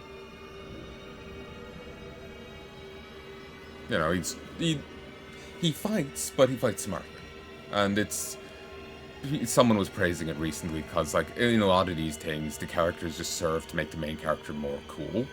But all the characters, it's very much an ensemble. Like, they're all cool in their own way, and they all feed into each other. And it's kind of like the same with the zombie piece. All the guys do have their excelling point, but they're all just, buddies. Except the Yakuza guy, he's very much standalone. They're buddies working together. And the military guy is currently separate, but it's inevitable that they're all gonna, come together.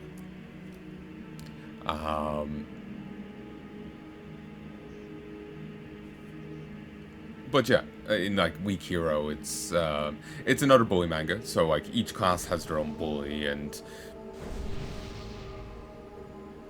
literally, there's... I think the bullies have incorporated. Yeah, this is one where the bullies have incorporated. The guy running them led them against an actual gang, whatever the Korean triad is called, or Yakuza are called, bet the shit out of them as high schoolers, and ousted them from their building. And then they proceed to take over. They offer protection rackets to businesses, where they harass their customers unless they pay up. And... so driving business to other places. And they also pick up random students off the street.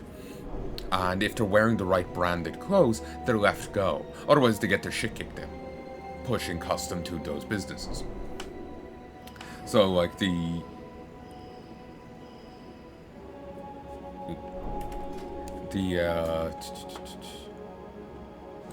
put this on.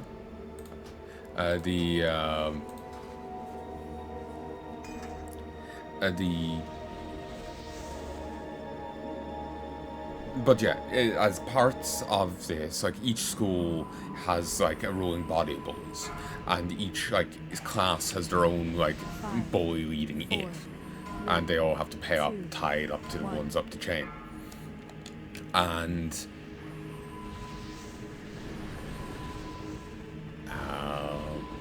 in the school that Weak Hero is set in, there was a bully for the class the main guy's in, but one of the other classes doesn't have a bully. Strongest guy in there, well, he's too nice of a guy for that. He's just he's just kind of a big puppy, really. One of his friends that isn't coming to school, and he's really sad, and he's wondering what's going on. But then the moment the friend's oh yeah, I'm coming back, don't worry. All thoughts of all the worries are gone. It's friend's coming back, and he's just happy. He's just a big puppy, but he's also the strongest guy in the class, so no one can like muscle in and like establish themselves as.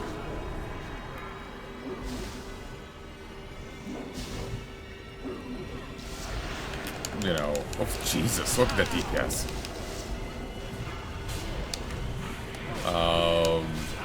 You know,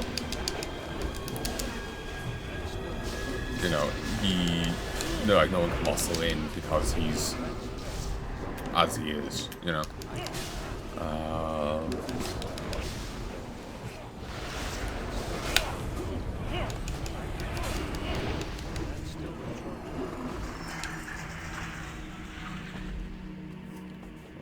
Oh yeah, Unholy Mind, nice.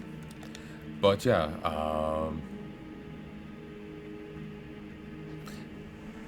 and they also put in a few StarCraft references into it, like you know that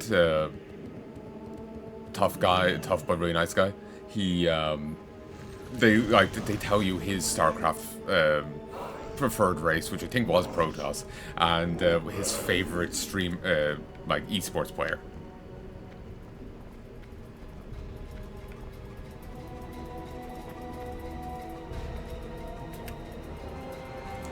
So yeah, they do smudge the names a little for copyright reasons, but it's clearly StarCraft. And if you look up this streamer's name, it's basically the same thing. It's really cute. You can tell it's Korean work. They fucking love StarCraft. But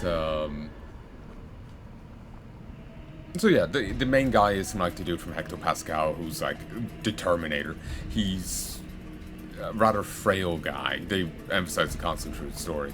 And he wins fights because he just fights smartly. Like, everyone just, like, wails on each other. He'll grab a brick and hit you across the head with it. He'll, use his environment. I think he started whipping one guy with a belt. There was actually one bit where I'll leave out the spoilers, I'll just tell you about the fight, where these three guys really piss him off. They killed his friend, or left him brain dead. Well, there's spoilers for you, but I just I got to tell you that much, you know? Whoa, we're massacring this guy. Normally that does not happen. But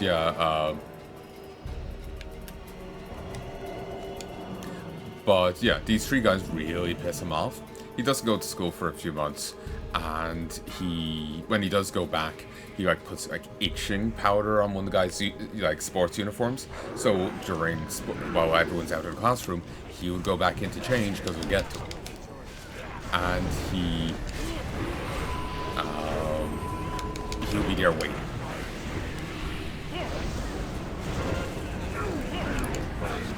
He'll be there waiting.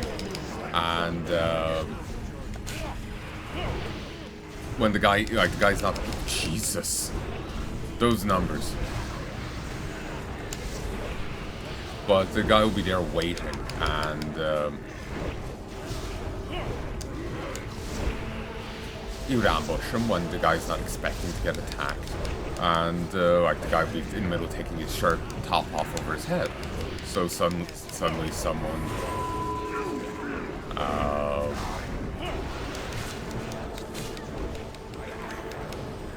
can't remember what he does to the guy, but basically the guy is completely defenseless. And I think I remember him like hooking the guy onto a desk or something. Like there's like a little bag hook. He may have used that on the guy's top. I can't remember what happened. But while the guy's changing, he attacks him and beats the other tar out of him. Next guy comes in and he like hurries forwards to like oh my god, so and so, what happened, kind of thing. And then he gets set upon by the main dude.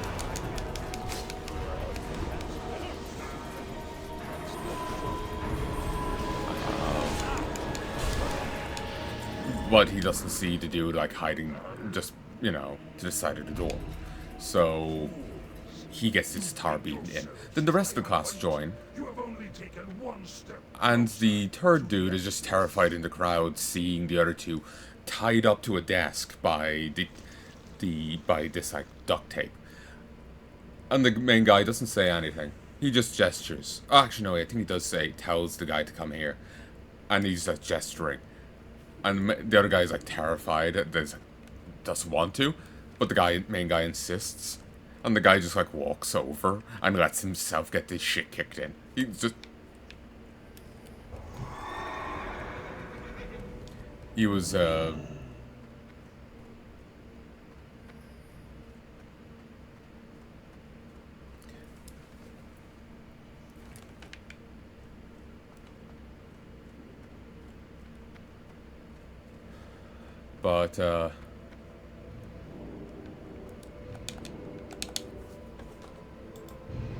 But yeah, he,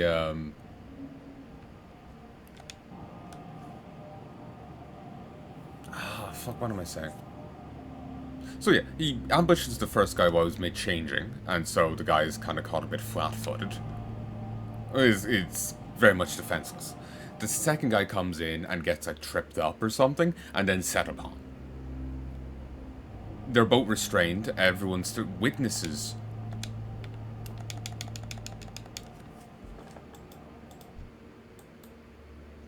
Okay. Everyone comes in, sees him after beating the two up, and then he beats up the third in front of everyone. And the guy just like walks over, like, you know, head down, like, you know. Nice. He just walks over, head down, knowing what's coming, just too scared to actually resist or even run away. It's a fantastic scene. Like, seriously, Weak Hero is fantastic. I'm currently, like, halfway through. There's a flashback for, like, the different characters showing you their backstories, and often, like I said, they're all fleshed out. Well, this one guy, he's green-haired, and he uses to cover his face, and he's a bit of a singer. But I can't finish his backstory, as I can see things are going to go terribly for him to lead him from how he is in the first half of the backstory to how he is in the story itself. And it's... I can't bring myself to see it go poorly for the guy. So I'm just like, I just keep putting off reading. It's like, another time. Yeah, it's,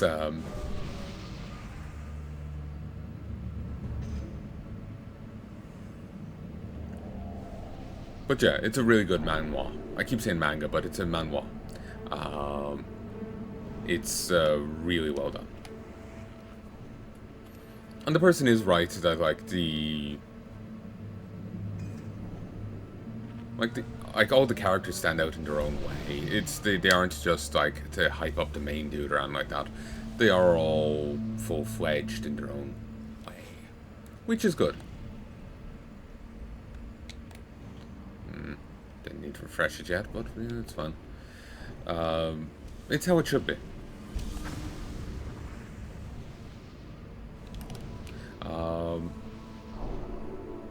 It's how it should be, you know?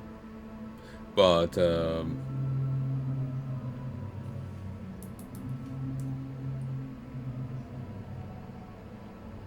oh yeah, I was saying the world is money and power.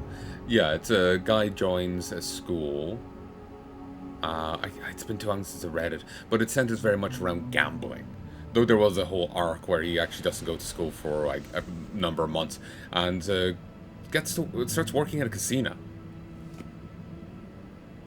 And I don't remember too much about it, but I remember he ends up making friends with the mob boss lady running it. But then he goes back to school and he has to deal with more of the different like gambling throughout. Like, you won't enjoy these kind of things unless you can, like, get over, like, the thing is very, like, okay, a bully's taking over school, the teachers don't give a fuck. Like, there's bullying plenty in schools, but to the degree of students literally beating the shit out of each other, or literally have, you know, the bullies, you know, turning themselves into a corporation. It does feel a bit extreme. But,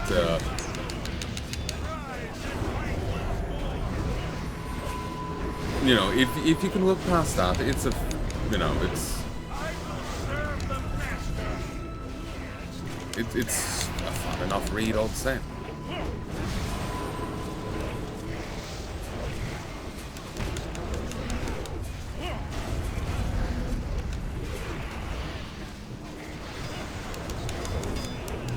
Let me start again. Like, it is kind of weird. Like there is bullying problems IRL, but the bullies going this far seems extreme. Though I could buy it in some places, in some cases I could definitely buy it.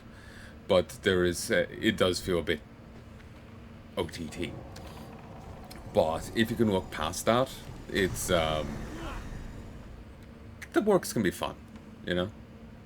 Certainly beautiful seeing some characters get their shit beat in, you know. But yeah, it's been too long since I've seen The World's Made of Money and Power. But yeah, it's basically a bully manga, but centered around gambling and whatnot.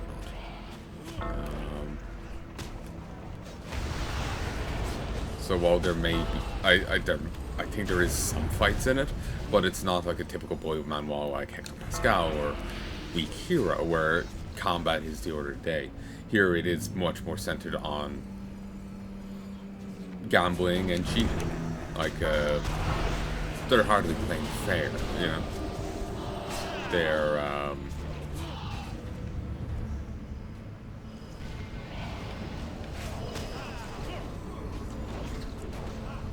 they're cheating out of the wazoo.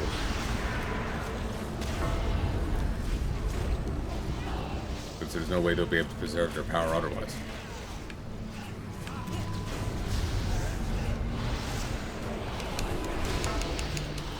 But, yeah.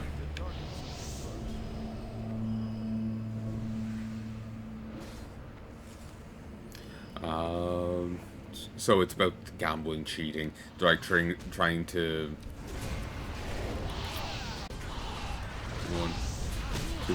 It's about them gambling, cheating, the main guy trying to figure out how they're cheating and trying to beat them. Maybe even cheating himself, I don't remember. I remember enjoying it, though I did end up losing interest.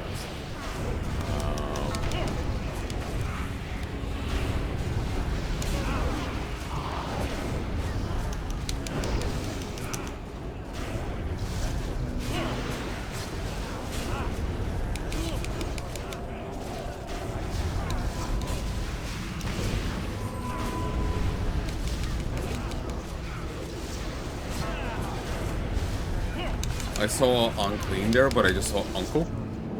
Oh, come on.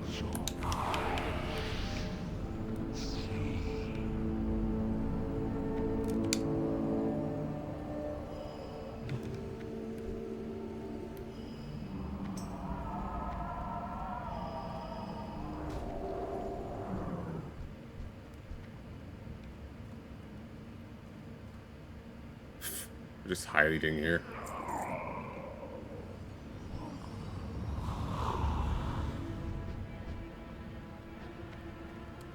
Hoorah!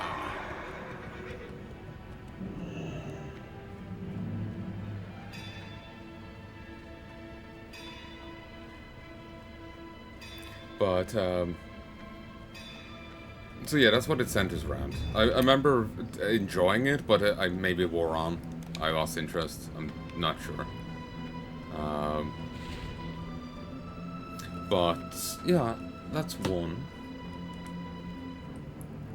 Study Group was another one I read, where a guy really wants to do well in school, and he wants to befriend people and whatnot, and you know, like, have a study group together. The issue is, despite how, like, nerdy he looks, he's actually a complete idiot. He's very good in a fight, but he's actually an idiot. And so while it is a study group manga, a guy about wanting to have a study group, it is kind of a bully manga. And so lots of fighting.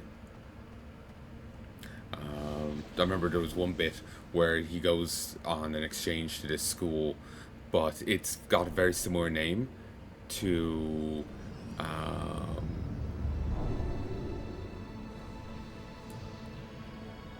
another school nearby. The other school is just riddled with delinquents. It's almost derelict looking, and it's just like owned by delinquents. So while the rest of the class go to the proper school, he ends up wandering over there and beating the shit out of delinquents on that side, inadvertently rescuing someone who had been nabbed by them from the other school. And it's another one with the boys kind of like industrialized. As far as I remember that them having a whole like, you know, office complex to themselves. It's been quite a while since I read it though.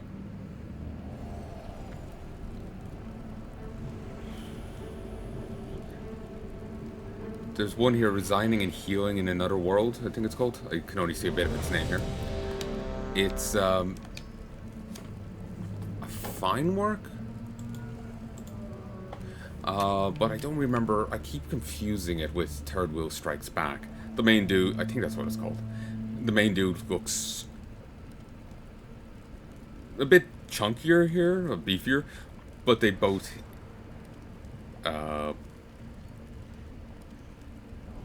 I know they look close enough that I keep confusing them in my head.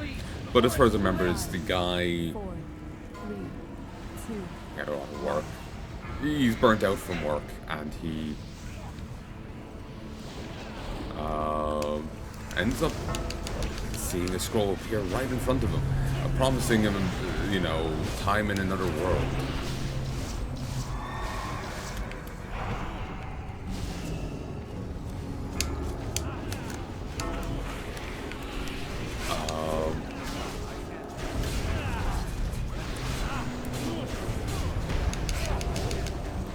Promising him time in another world, and he accepts the offer.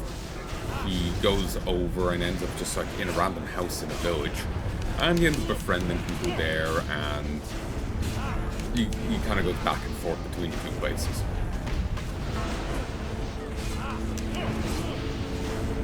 And he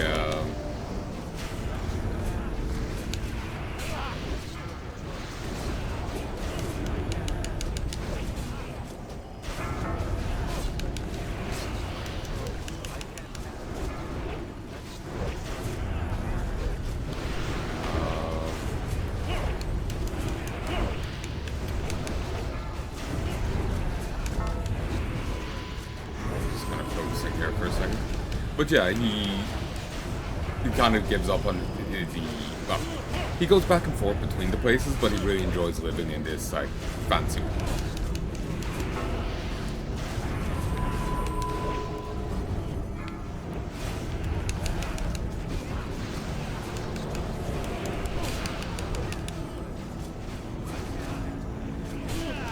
I can't remember too much about it. I think he can bring stuff with him one way or the other. There was some like restrictions on it, and I really can't remember what it was. And I do think he spends most of his time in the fancy world. He's just coming back enough to try and, you know, keep ownership of his apartment. Maybe he can convert the money he gets in the other world to pay for his apartment, you know. Or like when he brings the stuff back with him, it's like auto-sold. I don't remember. But there was like a little bit of back and forth, but he's mostly in the other world and prefers it there. It's healing compared to the grind of elsewhere. Yeah, when Third Wheel Strikes Back, dude is raised into a Korean manhwa about it's this like romantic story. He's the second love interest, and he knows this character goes through a lot of shit, so he's like, yeah, I'm just not gonna get involved. The character, from what I remember, is like a priest. He's a prince, but he also was in the clergy, and the clergy has various rules and stuff that the character himself doesn't actually abide by. But he actually did. Like, he doesn't like tea. the character wasn't meant to drink tea because of caffeine in it. Some Mormons are the same way. So he ends up winning some kudos for inadvertently following the fate. He only knows bits of it from his either friend's girlfriend, sister, or otherwise. Some woman they're renting with, living with. It could be his sister, talking about it. Like she was really into it. So he knows stuff because of that, but that's the only reason. And things start playing out, like, even though he's trying to remain uninvolved, things keep dragging him into it.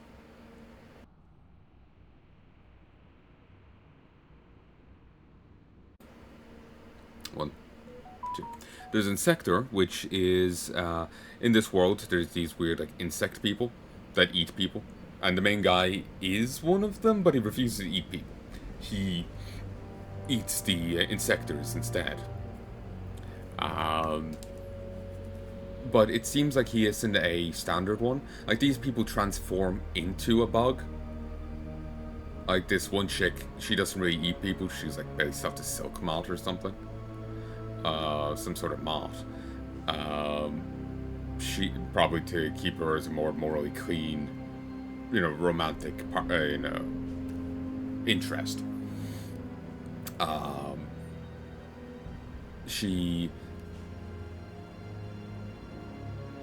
doesn't eat people. He doesn't eat people. She doesn't either, because of, like, his is from an ideological standpoint. Hers is just, her biology is more cooperative.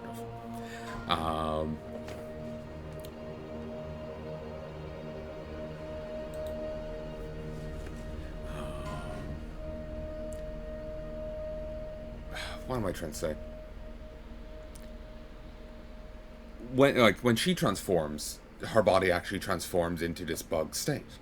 But when he transforms, he doesn't. This, like, black shade comes over him. And it looks almost like tokusatsu armor, honestly. It's kind of like a darker Kamen Rider suit, almost. But, spoilers, it seems like he's more of a living hive.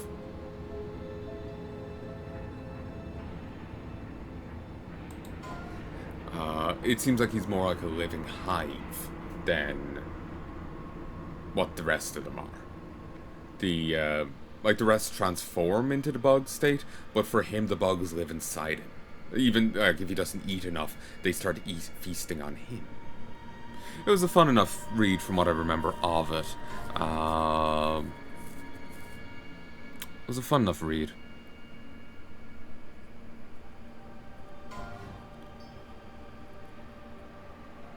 Though I haven't read it in ages. The Academy Doomed is one I read less of, and it seemed fun. Basically, a guy gets to go to this, apparently prestigious university to be a teacher, but then it turns out, well, the place is a complete mess. If I'm thinking the right work, I could be thinking of another one. The thing is a complete mess.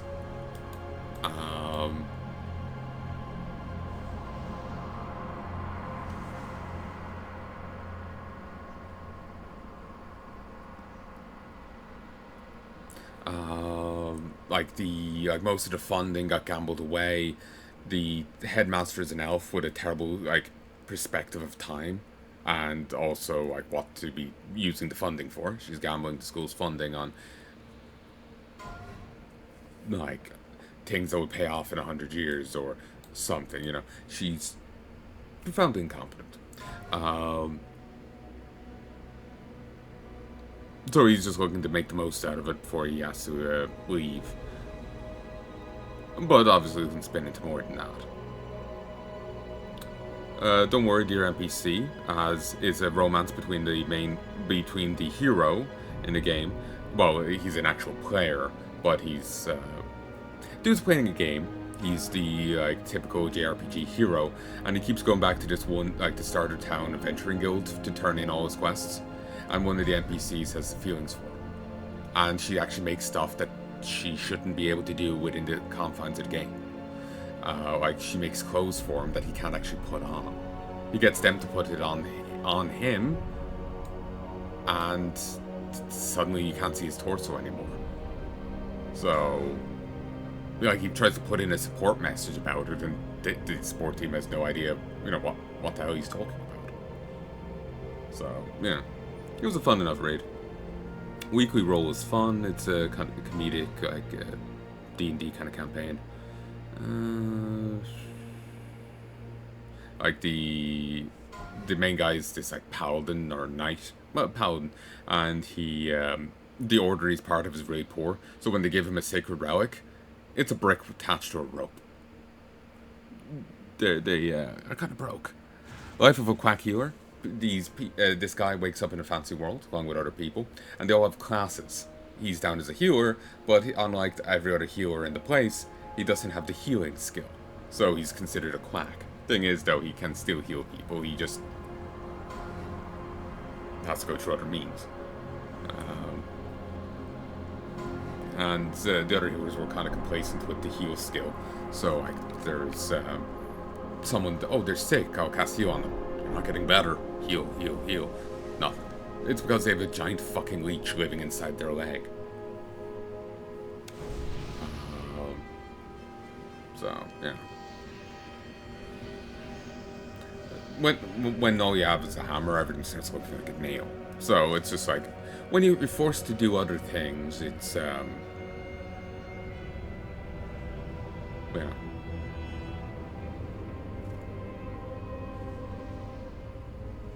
You figure things out. There's one I haven't read, but it sounds interesting. Two dudes, separate, they were like friends in an orphanage, I think. One becomes a priest, one becomes like a Yakuza goon. But then the priest starts sacrificing the orphans and summons Satan. So the Yakuza goon comes to put him down. Or something like that. A gangster. I haven't read it, but it sounds fun. Flame Reborn is another, like, reincarnation story, where a guy it's kind of like the Merc Reborn one. Guy runs away from home, comes back, finds the place destroyed, and he gets her to redo things and to try and deal with the conspiracy. It hits a lot of the same notes, but the characters themselves are different. Vigilante is one about... I'm talking about this because otherwise I'll have nothing to speak about. And this is the most I've commentated in any of my videos in quite a while. Vigilante. It's about...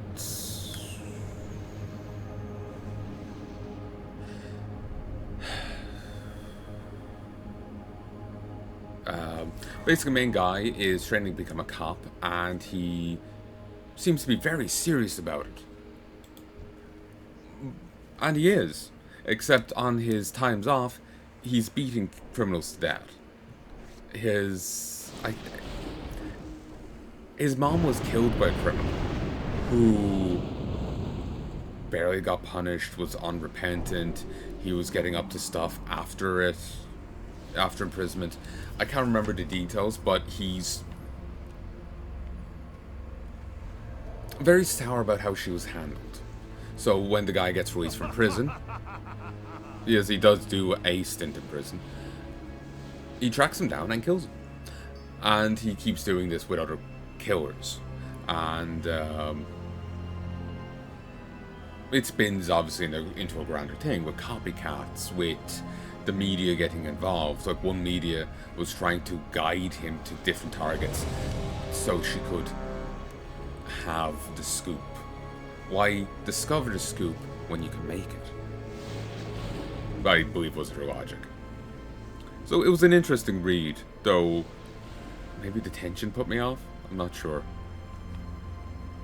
Like, I'm not great with tension. Like, that's why I've stopped playing more time. You disappoint me, students.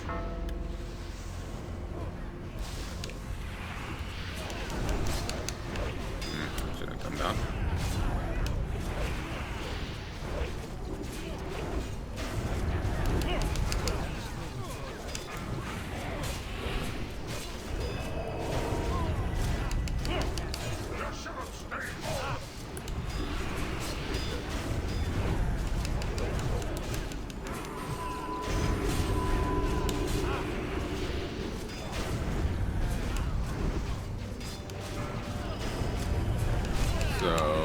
it was yeah, the tension may have gotten to me, I'm not sure.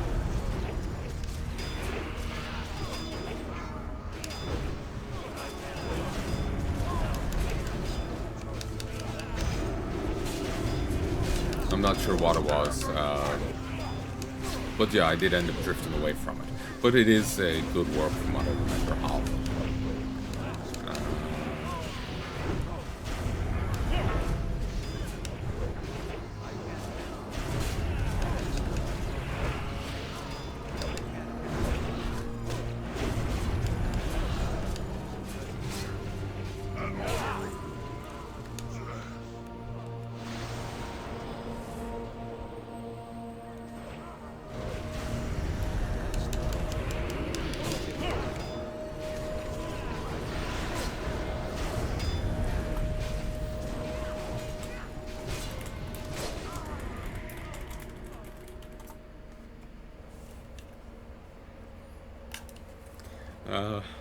Sadly, all that got looted there, so it kind of threw off my joke there.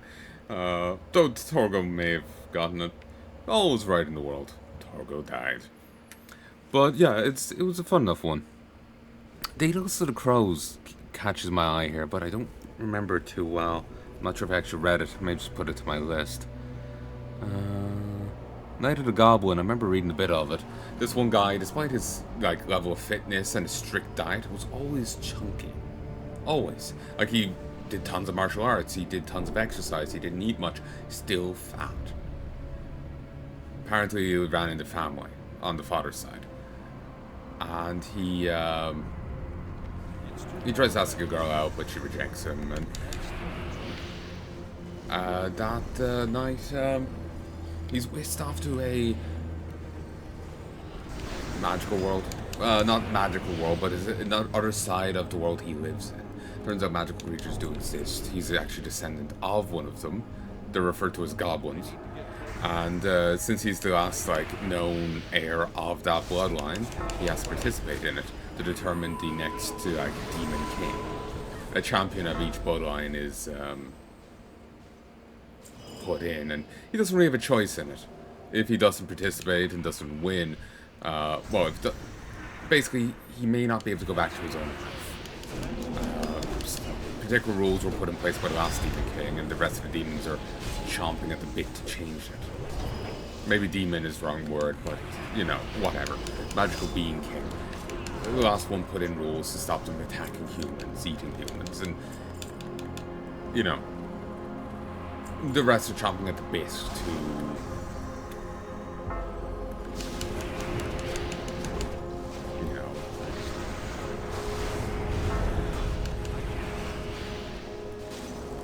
get back to the old ways.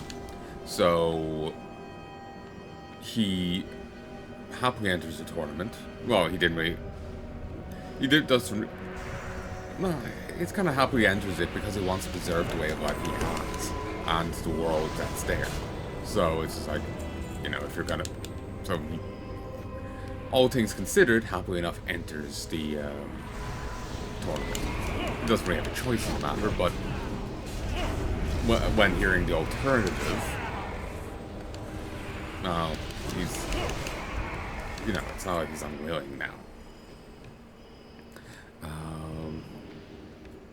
His friend ends up being part of like some like shaman family that do fight these kind of things, and but he does take it well enough, discovering that his friend is part of supernatural. It ends up just being a rivalry in some regards, where it's just like, you know, no, I'm stronger than you. No, I'm stronger, and, you know, or like him feeling sore at the other dude being stronger or something. I remember there being something like that, but I can't remember the details. I can't remember the details, but yeah, it just.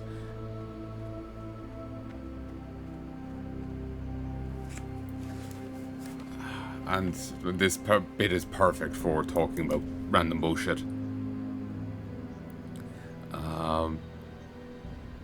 But yeah, I think there was a bit more of a... despite the family he comes from, there was no, like, grudge between the two or anything like that. It ended up being more like... if anything, more like rivalry, but it's been too long since I read it. many years. I want to say.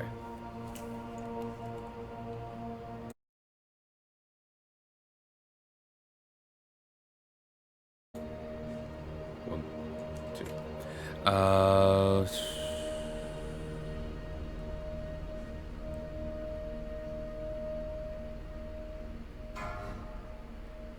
RE Monarch is interesting. Guy is the son of this like terrible tyrant who is cruel to his own people, cruel to his own family, and cruel to everyone outside. He's just all around a shitbag. Like he was in love with a girl. The prince had he'd gotten amnesia for a time. He lived among this peasant family, and he fell in love with the girl there. Or maybe he pretended to have amnesia. Maybe that was it. And they fall in love. They get married, and he has the king has the girl sent away, or maybe he sends the girl. The prince sends the girl away to protect her, but on the way, the tyrant has her killed. So main guy is at this great feast, and he starts spilling the family secrets. He starts saying plenty of things, and it just abdicates the throne. That night, elves attack and kill everyone. One of his sisters, it tries to kill him. She was like half elven or something, so she kills him to court the other side of the family. But I think she dies too. His younger sister that he loved is burnt to death in front of him. This loyal knight that was ungodly tanky, really. I think the guy went through a lot and didn't just drop dead from it. Like he took a lot of punishment. I can't remember where I was going with that, but basically this loyal knight dies, he dies, and then he wakes up as a kid, back when the father's burning this world tree. And so he plays things out differently. He ends up, that elf that burnt his sister to death attacks the caravan this time, which didn't happen before, and he ends up having to flee. Or he flees just in terror of her, given their history. And he...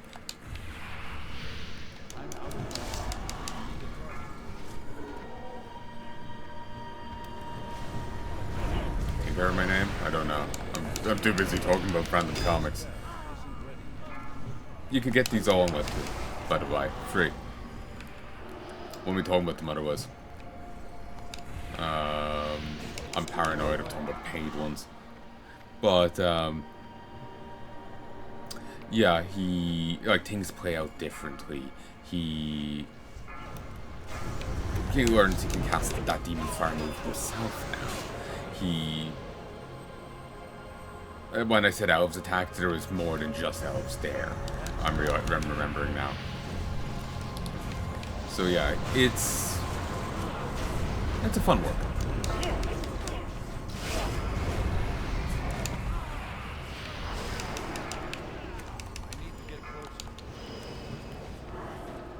It was a fun enough work, though I think the slow release of it ended up with me forgetting about it, losing interest.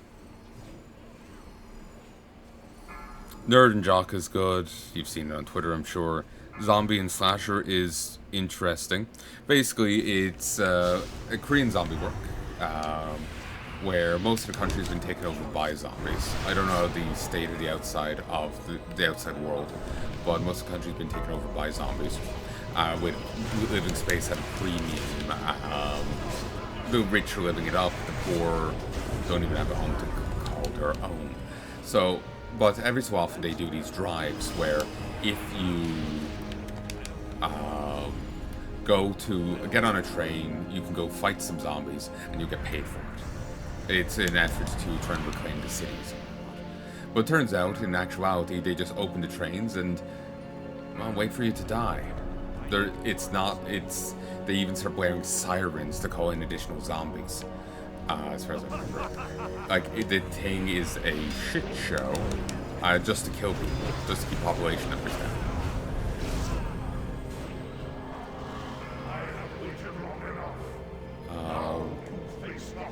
master of souls. It's a shit show to keep the population down. And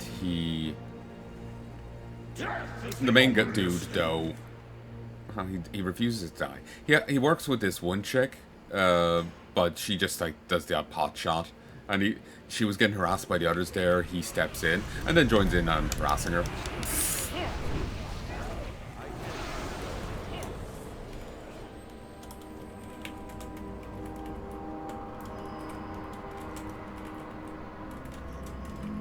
Death is the only escape. Do not continue. Turn back while there's still time.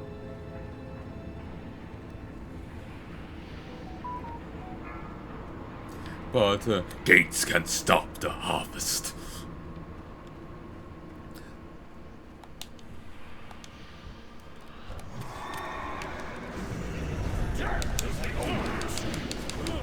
But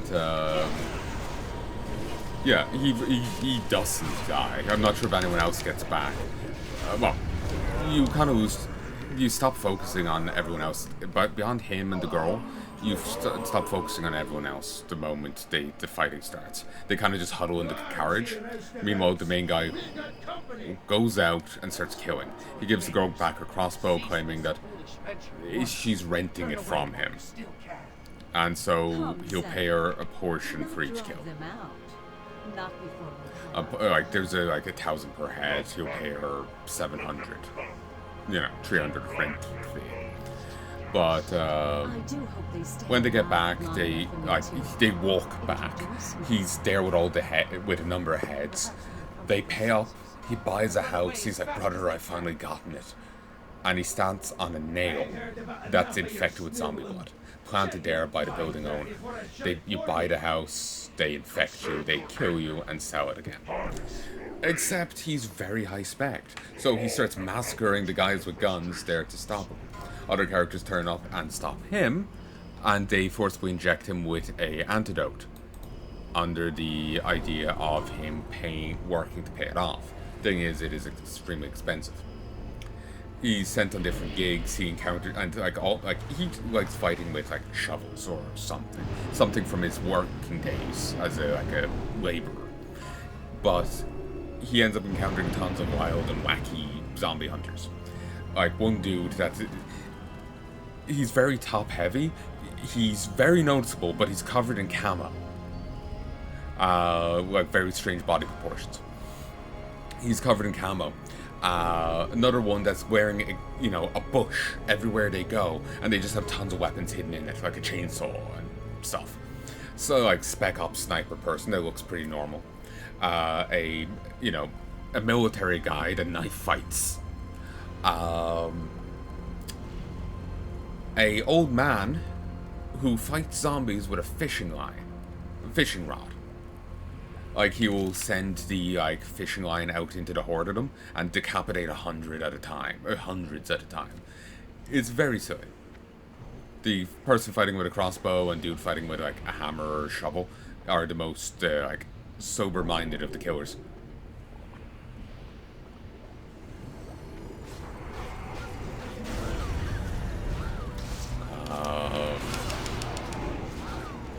So, yeah, they're all very, kooky.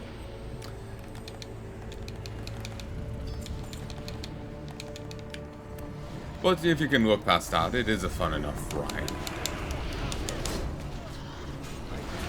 But,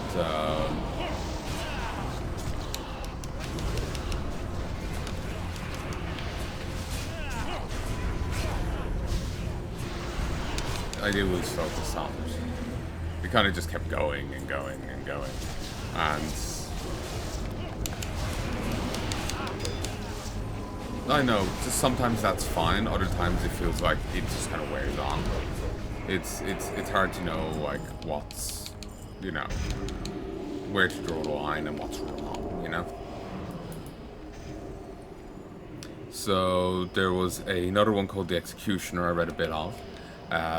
Main character was a hero. And I think there was a whole issue of him killing, so he's like, yeah, I'm a hero, I can't, or they're telling him as a hero he couldn't, so he plays nice. but a villain killed all his comrades, and he locks them in prison, and they're about to be executed. But then the whole prison breaks free. So they're sitting at the end waiting for him to come down. Waiting for him to turn up. And so he's in charge, he's empowered by the governing body to let it rip. And to just kill his way through it all. So he has to like fight various named heroes and plenty of mooks. And the dude had been holding back on his power in the effort of not killing his targets. So he's a lot more dangerous than any of them remember him being, as far as I remember.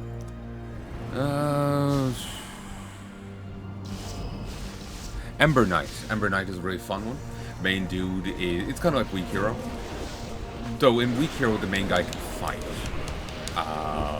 He has to fight smart. This guy, he's basically fighting tons of like superpowered people. So he can fight smartly, but it's more through mind games and like manipulations, directing his allies who have superpowers to fight. Him actually trying to brawl himself wouldn't work out well. It's like all centered around mind games. Damn it. I have to stop again.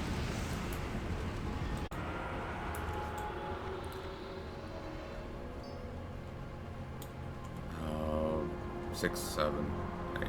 So yeah, he's good at reading situations, he's good at reading people. Like there's one person they go up to fight against and they have 2 swords and the scabbards on their back, one is shorter than the other.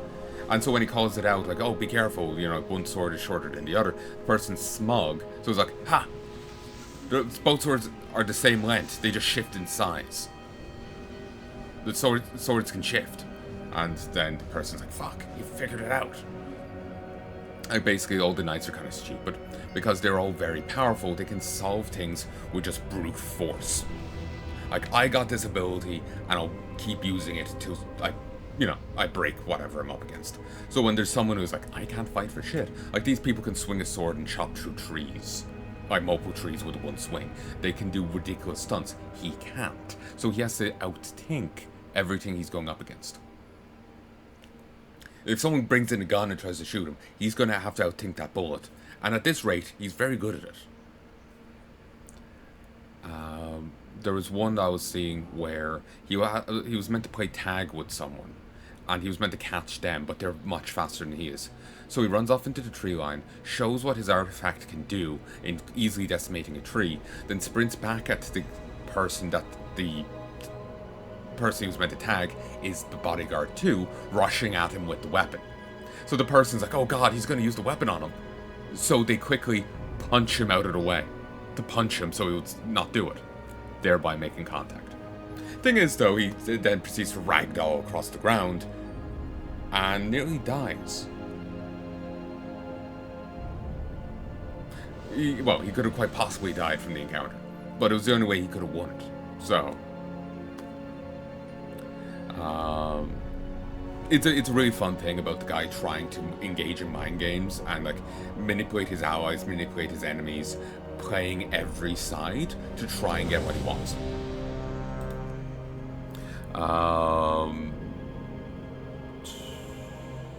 Surviving a harem is funny. Guy wakes up in the body of a girl, and he will only get back if he woos all the romantic leads of this like dating game.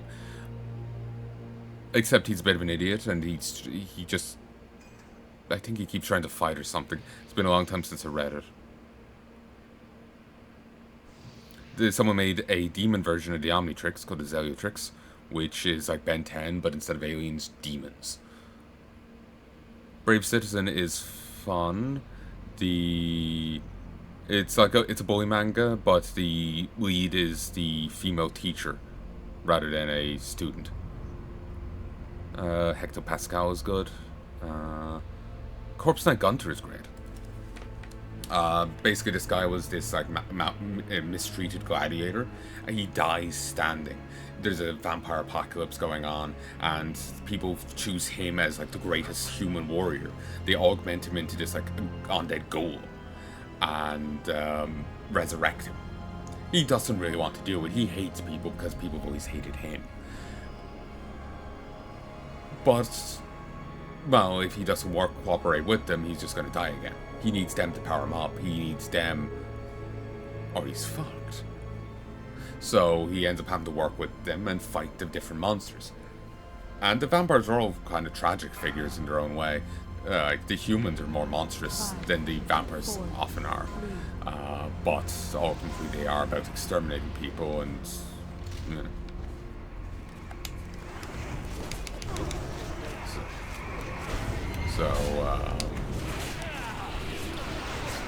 you know, it's not something they can let stand. And,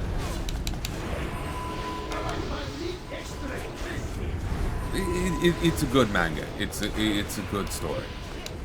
Manhwa. It's a good one. It's finished, if you want to see it. Some of the ones I've read out today, like Week Hero, are finished, but not all of them.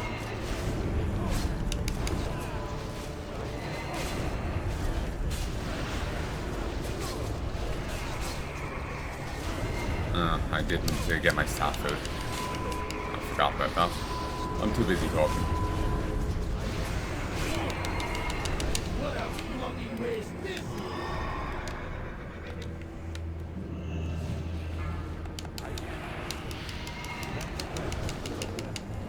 Sounds good right now. Hungry.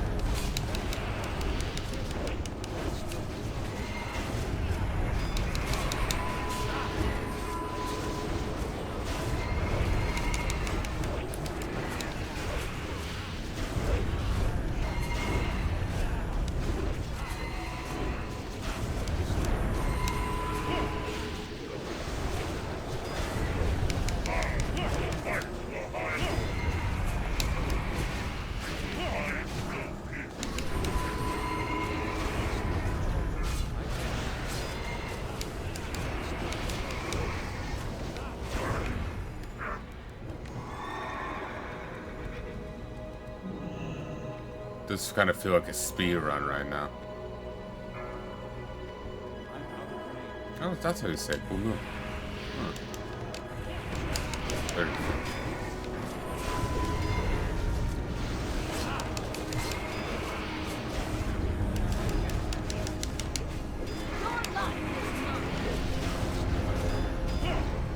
I'm not sure where so-and-so is, so I'm just hoping it's nowhere near me.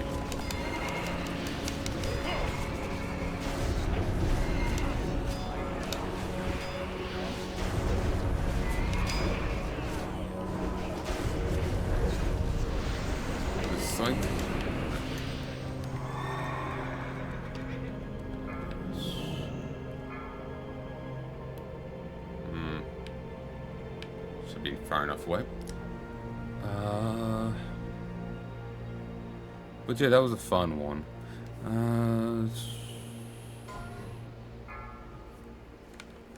can't cast that yet.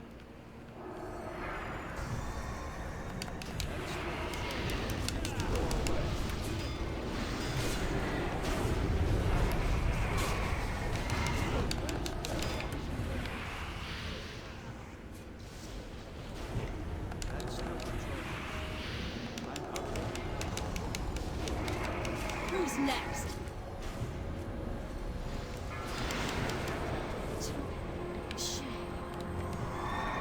Job done.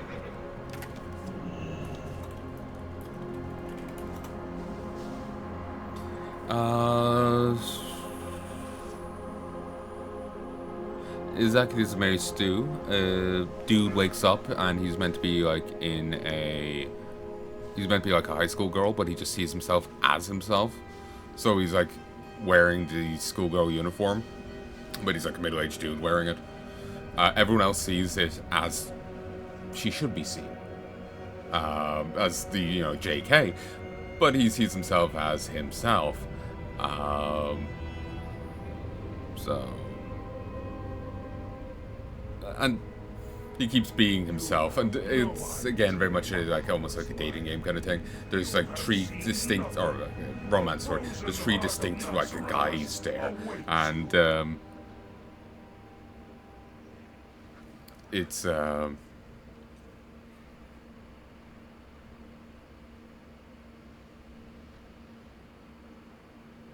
it's very awkward for everyone involved because he's very intensely himself, but then he also sees himself wearing this schoolgirl uniform as a middle-aged dude, so yeah.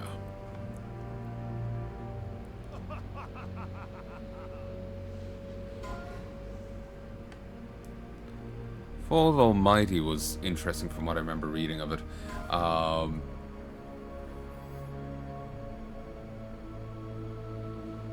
Dude is a bit of a bastard. But he ends up bickering with this homeless guy, this beggar. It turns out he was actually a god who punishes him if he doesn't do these gigs as he gets them from this angel. Well, he'll be sent to hell straight there, right then. She, in fact, emphasizes this point by stabbing him in the chest, killing him, and sending him to hell for a time.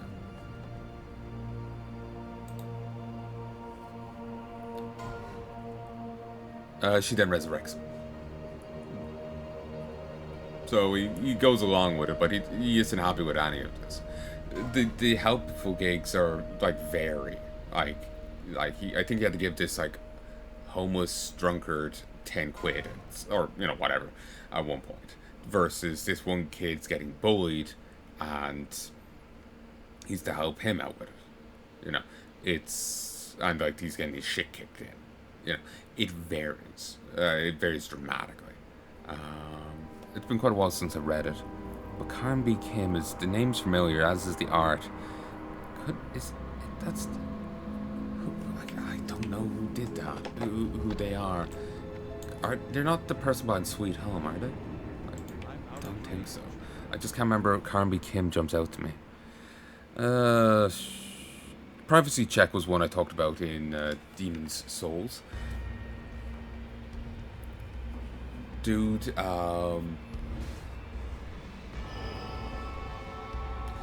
dude went to this like prestigious high school, but there's a lot of bullying going on in it.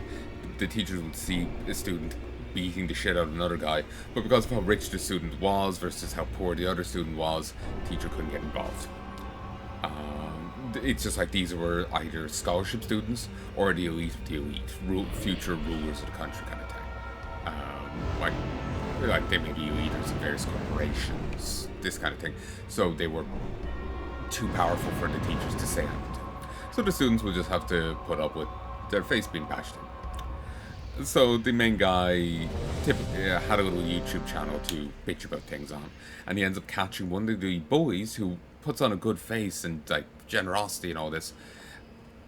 He gave a guy a pair of shoes, a very expensive pair of shoes, and then proceeded to make him run through fire, destroying the shoes, risking the guy's life in the process. And he's recording it for laughs. Or maybe he's just doing it for laughs and not recording it. But the main guy records it, puts it up, and the public outcry didn't really care about his status. 5, 4, 3, and it ends up escalating from there. 1. He ends up getting strange comments on videos, and someone knowing who he was. And the class president, ends up getting on his ass, knowing about it. And there's, again, it is very much a bully manhwa with, like what's going on in it.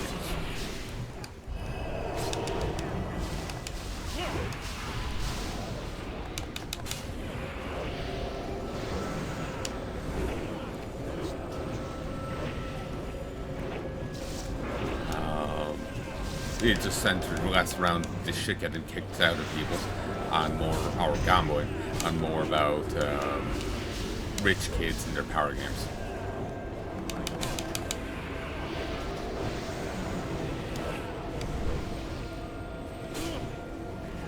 So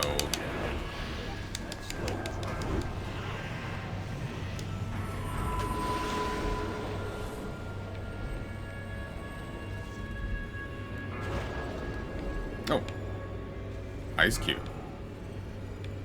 Call me Ice T. But he starts actually doing better financially because he starts getting Find ad rev shelter. off the channel, and he becomes very popular. But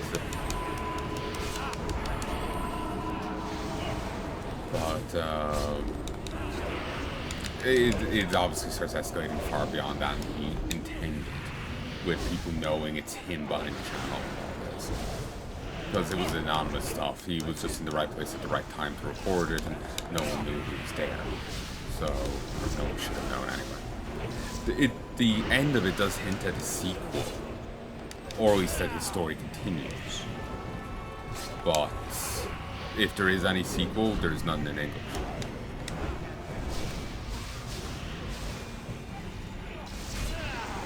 Again, it's another fun read, but as long as you can get past like the conceit of the bully manual genre, you know, as long as you can get past it. If you can't get past it, then you're not going to like it. That's simple as you just won't like. It goes for Hectopascal, goes for Weak Hero, like the continuous plan, Master. conceit of kind of shit in Stormwood. The conceit of the genre is, you know, how powerful bullies can be, how little interest adults can pay to it. You know, them outright being able to industrialize. Like in Weak Hero, there's a bully outright running it as a business, with multiple schools run under him. You know, this kind of thing. It's a common thing. So if you can't get past that conceit of it, you're not gonna like it.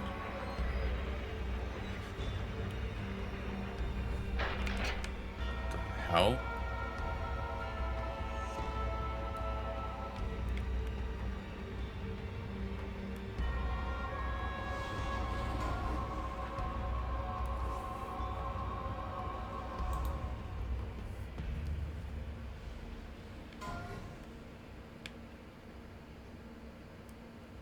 But yeah, it's kind of just like a conceit of it. Like, it's just like something you have to accept about that kind of story. It's like, this is the kind of thing that happens in this kind of story. If you don't like it, that's fine. You're just not going to like this. So it's just how it is. It's just conceit of the genre. There's Time Roulette, which I don't remember.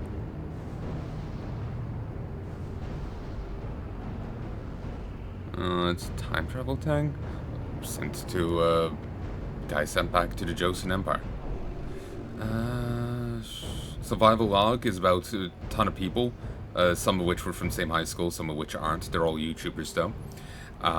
Going to a tropical island to survive. Orchestrated by the main guy. But it turns out there's something on the island. And the main guy is a complete asshole who just wants to one-up and show himself to be better than this one dude. Apparently the main guy worked really hard to be liked by the group. This guy just came in and was just likable. The girl he had a crush on was all over him the day they met.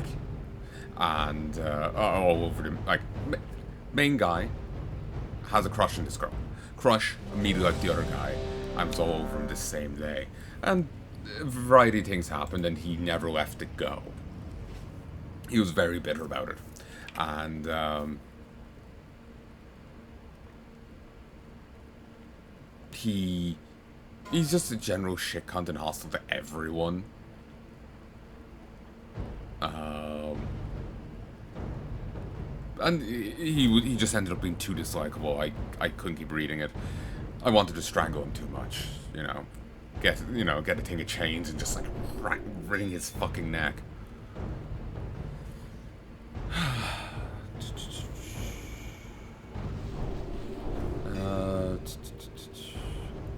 Apocalypse Live was interesting.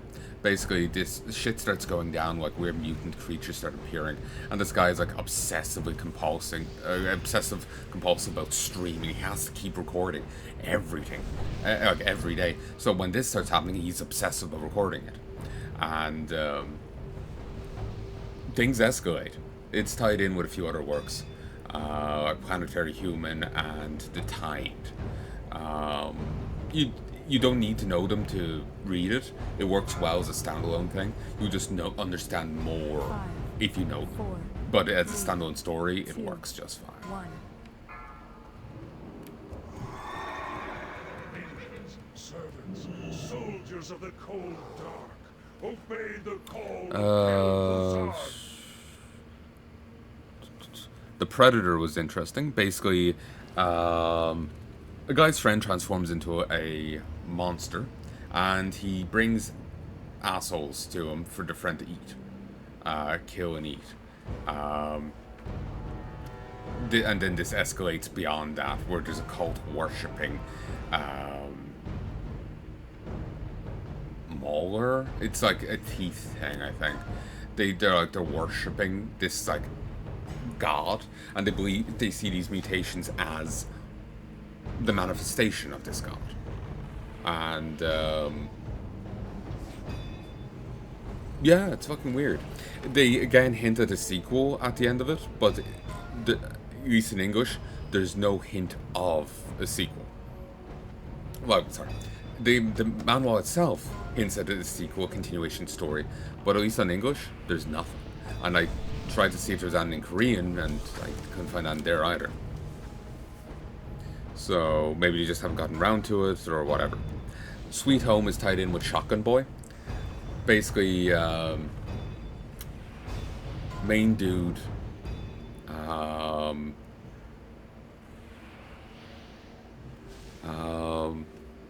main dude's bullied terribly in school. Even his childhood friend suddenly started ignoring him and looking the other way when he'd be getting his shit kicked in. So he finally stands up to the bully, and the bully's going to fucking kill him for it. He runs away. Again, they're on a school trip somewhere, and he runs away off into the forest. He falls off a cliff, wakes up right next to a van. There's a shotgun there. He fires a blast, and it's real fucking ammo. So he's like, I'm gonna kill them. I'm gonna kill them all. So he starts heading back to school, and when he gets there, well, it turns out there's been many chapters happening with him not as a viewpoint character. And it turns out there's monsters attacking. And they're pretending to be people. Characters are being impersonated. And turns out the shotgun ammo isn't standard shotgun ammo. It's actually very effective against them and makes them explode. And it ties in, it's actually a prequel and continuation to Sweet Home. The very final chapter of it is a sequel chapter to both series, Sweet Home and Shotgun Boy. The final chapter. Otherwise, Shotgun Boy is just a prequel. Useless Villain sounds interesting, though I never got to read it. It's about a villain that every time he tries to kill someone, they get immediately resurrected, or time turns back, so he can't kill anyone. So he's trying to investigate why, so he can start killing people. Ant was an interesting horror one. Guy moves to this apartment for reasons. He moves to this apartment for reasons, and he's rooming with his friend, and well, there's ant people living under the apartment. Weird human ant hybrids. There's like weird cult thing tied in. It's a thriller horror. There's a Columbo-ish detective. It's fun. Scream your dying breath.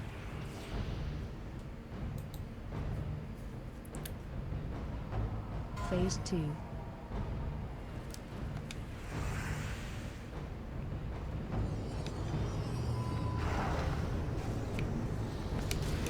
Nope.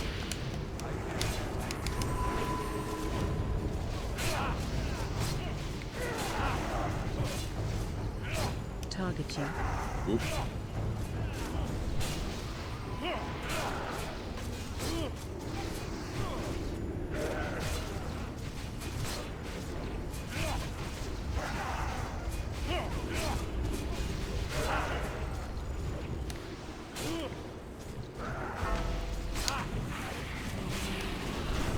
got thrown off when they started moving. My brain just kind of froze over for a sec.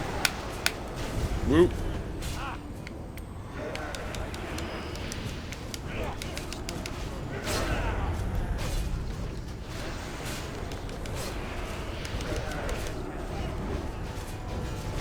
I have more here on my list, but I don't recognize it. I don't think I ever read it. So, of course.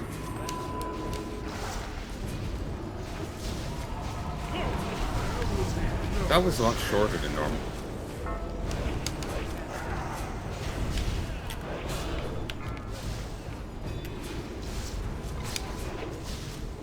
I just turned and slapped him with my sword. I was trying to stun him, but...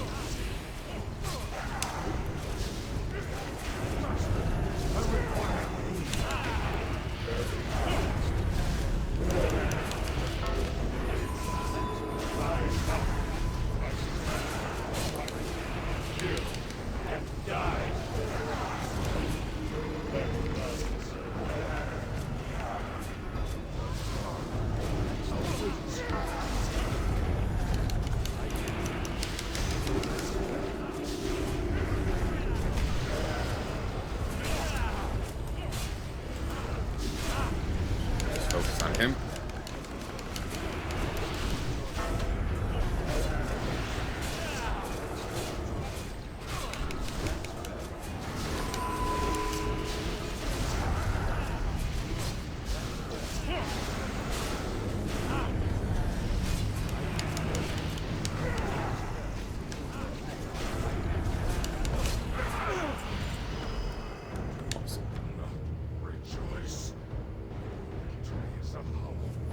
So, what's next? Don't want this kind of hero. It's a comedic thing about a guy has superpowers, but he,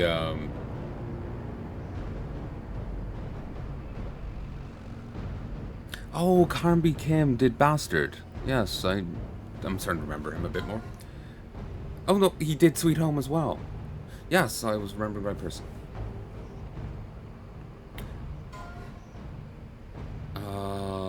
I don't want this kind of hero is comedic, like, hero, supervillain thing. Where, like, there's this one character and he's this immense power. He can tell the future, he loves everyone. So... But this also has effects on other people. So, like, say if you kill something in front of him... Well, the last person did so kill themselves. He can make anyone, like, there's this, like, crime lord that he appeared before, and he actually got the guy to confess to his crimes and just go to jail. He, like, break down in tears kind of thing. But the guy, because of his love for everyone, can't, like, if he would get executed, he just can't do it. He can't have anyone dying. He literally wouldn't harm a fly type. One of the characters hears this, and when she sees one of the villains, immediately tries to start a fight with the villain, and even keeps jabbing him with a taser called Black Pikachu, trying to provoke him into a fight. Just like, she does not care. Her friend's trying to talk him. Her friend is trying to talk her down, but it's only the Oracle there, giving them some info that's, that, prevents it from escalating.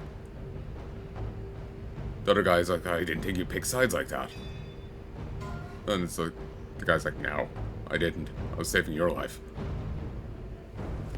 He gave both sides something. He saved one dude's life, and he's got them to suffer and to kill someone. So, but yeah, it's a comedic thing. I'm probably not doing it justice, but it's funny. And there's a lot of tragedy, there's a lot of different things to it. So there's comedy, but then there's also horror, like criminal activities, supervillains getting up to stuff. And it's like experimenting on people or, otherwise being horrible individuals.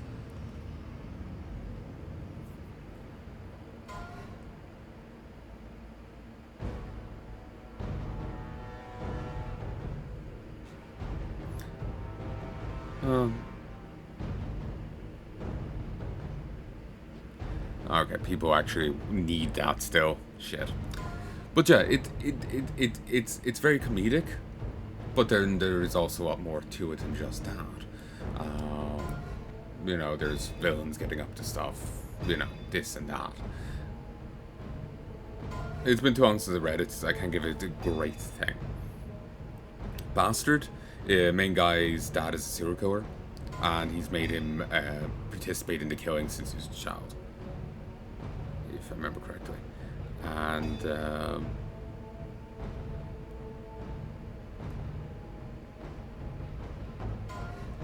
he wants to escape him, but he feels that he can't. So there's stuff to it. I think that's the end of it, really. Nothing else is jumping out.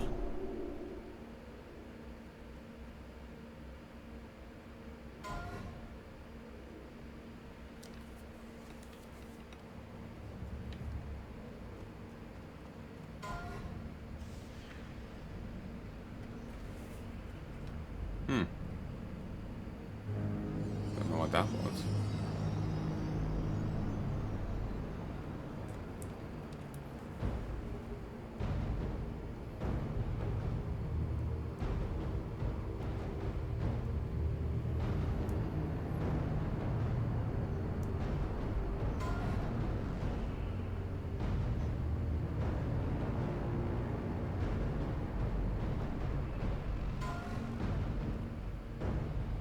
Love Advice from the Great Duke of Hell is another one, oddly not on my list.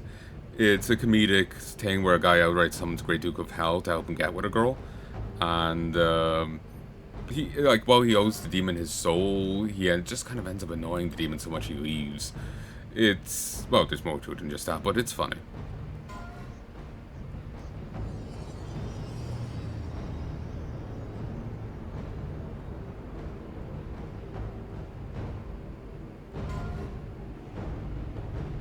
So, yeah.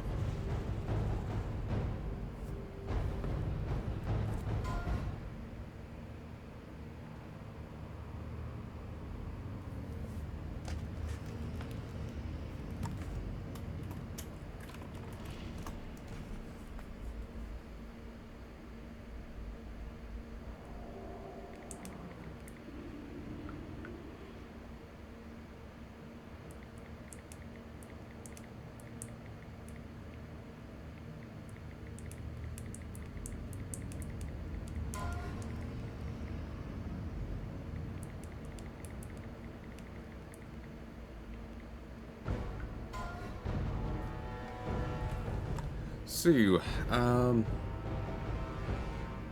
that's this raid done, and I spent all time ranting about comics. Well, I hope you found something, you enjoyed from what I was reading, or what I was telling you about. I hope I did them justice, but who knows?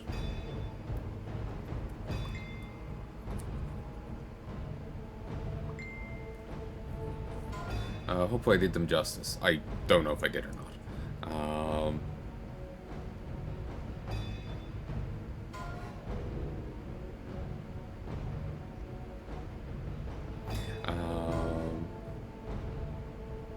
I'll leave that up to ye, if I did them justice or not.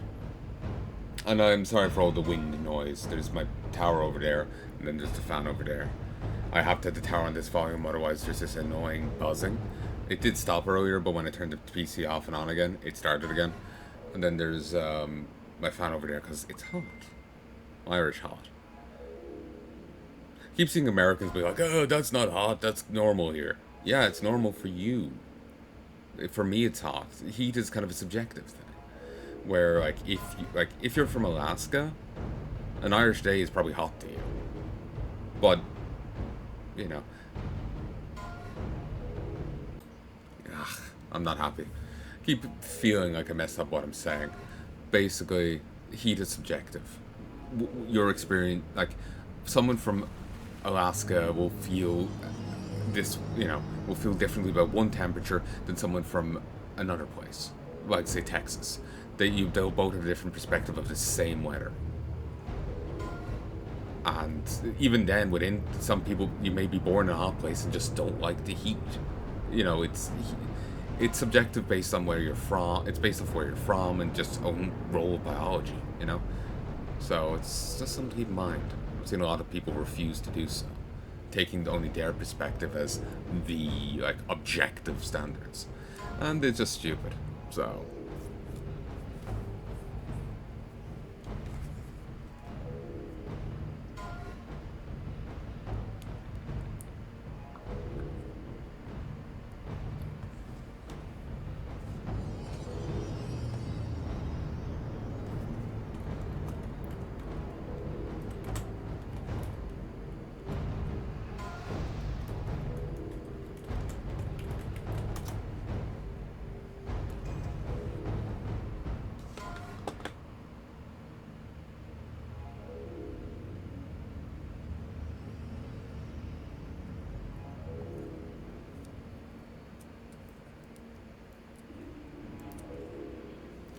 Apparently, SOD PvP is terrible. It's less balanced than vanilla. Apparently, boomies and rets just one-shot stuff.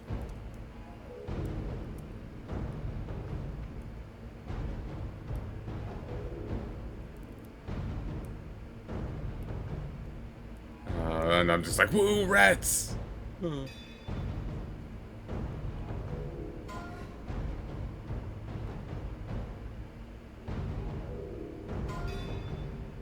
So.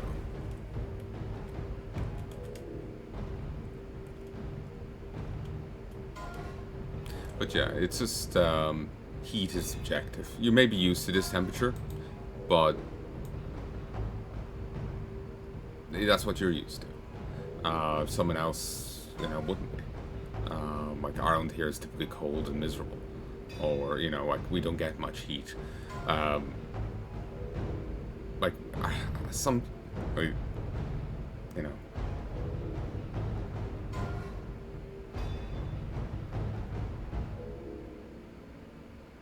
Like, we'll get a few weeks, a month or two of heat, and that'll be it for the rest of the year. So we're kind of very much not used to to warmer weather. So whenever we get it, it's kind of lethal, you know? We also don't have much air conditioning. We don't have much air conditioning here. Like, this desk fan is all I've got. We don't have the windows for a lot of air conditioning units. And, well, then there's the expense.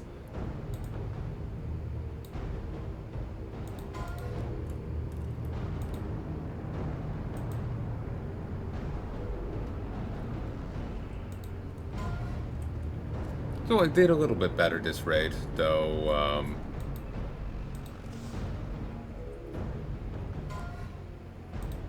not as well as I hoped. Doesn't help when there's monsters here in it. Probably people in 3.5 gear. So, yeah.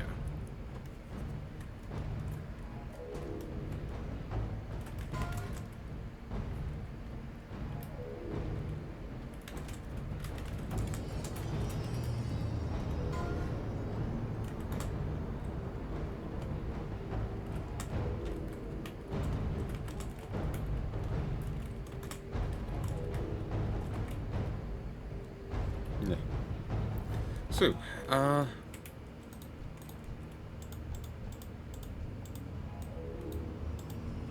I think this is all done. I was only hoping for the quest item. See what be. But I was only hoping for the quest item for the achievement. Well, no, not achievement, to see the quest. Terrible timing.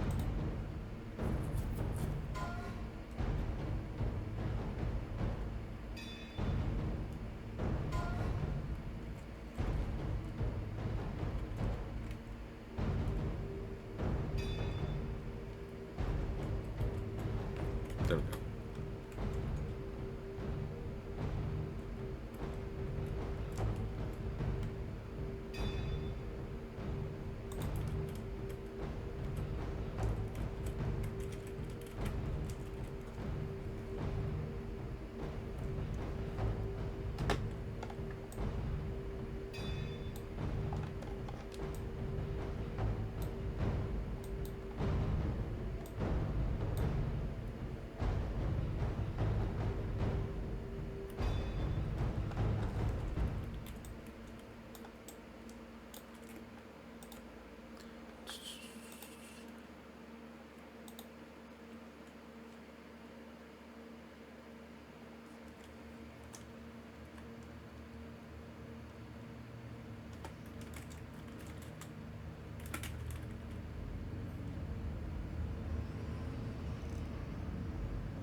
So, just taking a photo to Guilty.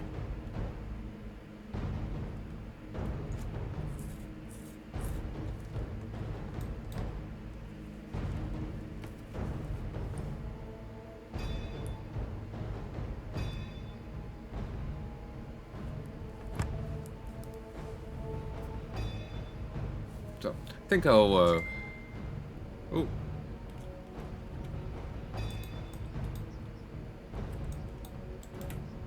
Let's just sort the time on the kill.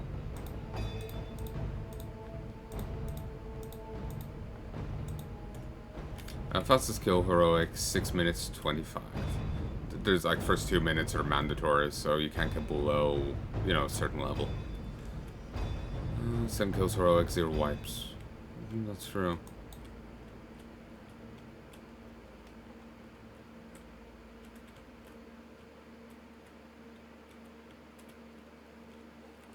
I don't know why I'm waiting around when I literally only wanted Kel'Thuzad's phylactery to see the quest.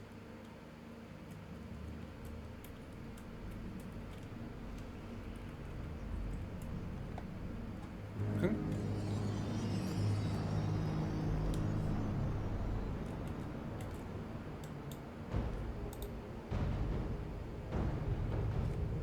Just in case I somehow miss something, I feel like I need to linger.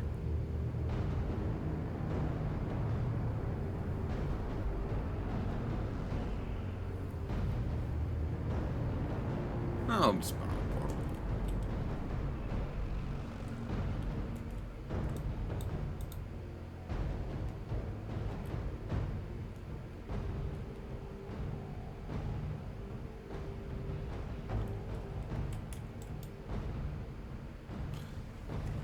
Thank you for another fodder for a video.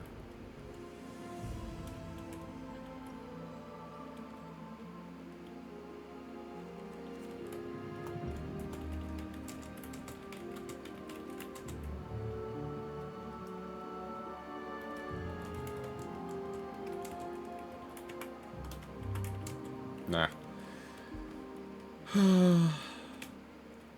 They can go without knowing. Maybe when they stumble onto this video.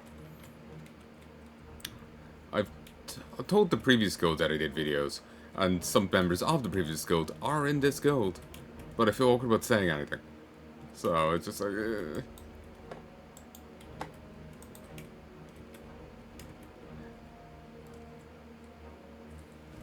Did I get I was too busy ranting. No, I didn't. Well, I got some scrap. Woo.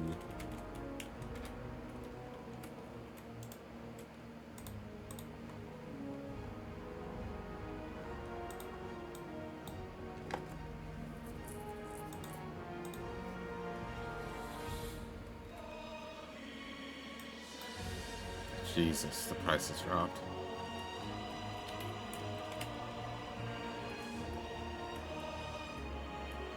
So, I hope you've enjoyed, and I hope you join me again soon. If there's anything at all you'd like to tell me, please let me know in the comments section below. I do want to try and come back and play more of this, do the Scarlet Enclave quests, but I am kind of burnt out on this.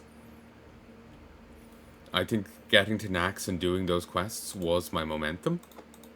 And with that done, I just have nothing left over. So, yeah. There being Scarlet Enclave just suddenly doesn't help pull me back into the game, you know? I really should. I'm missing out on gear and stuff for not being there, not doing it, but the heart's just not in it, man. The name. But the heart's just not in it, you know? So... But, anyway, I hope you've enjoyed. Till then.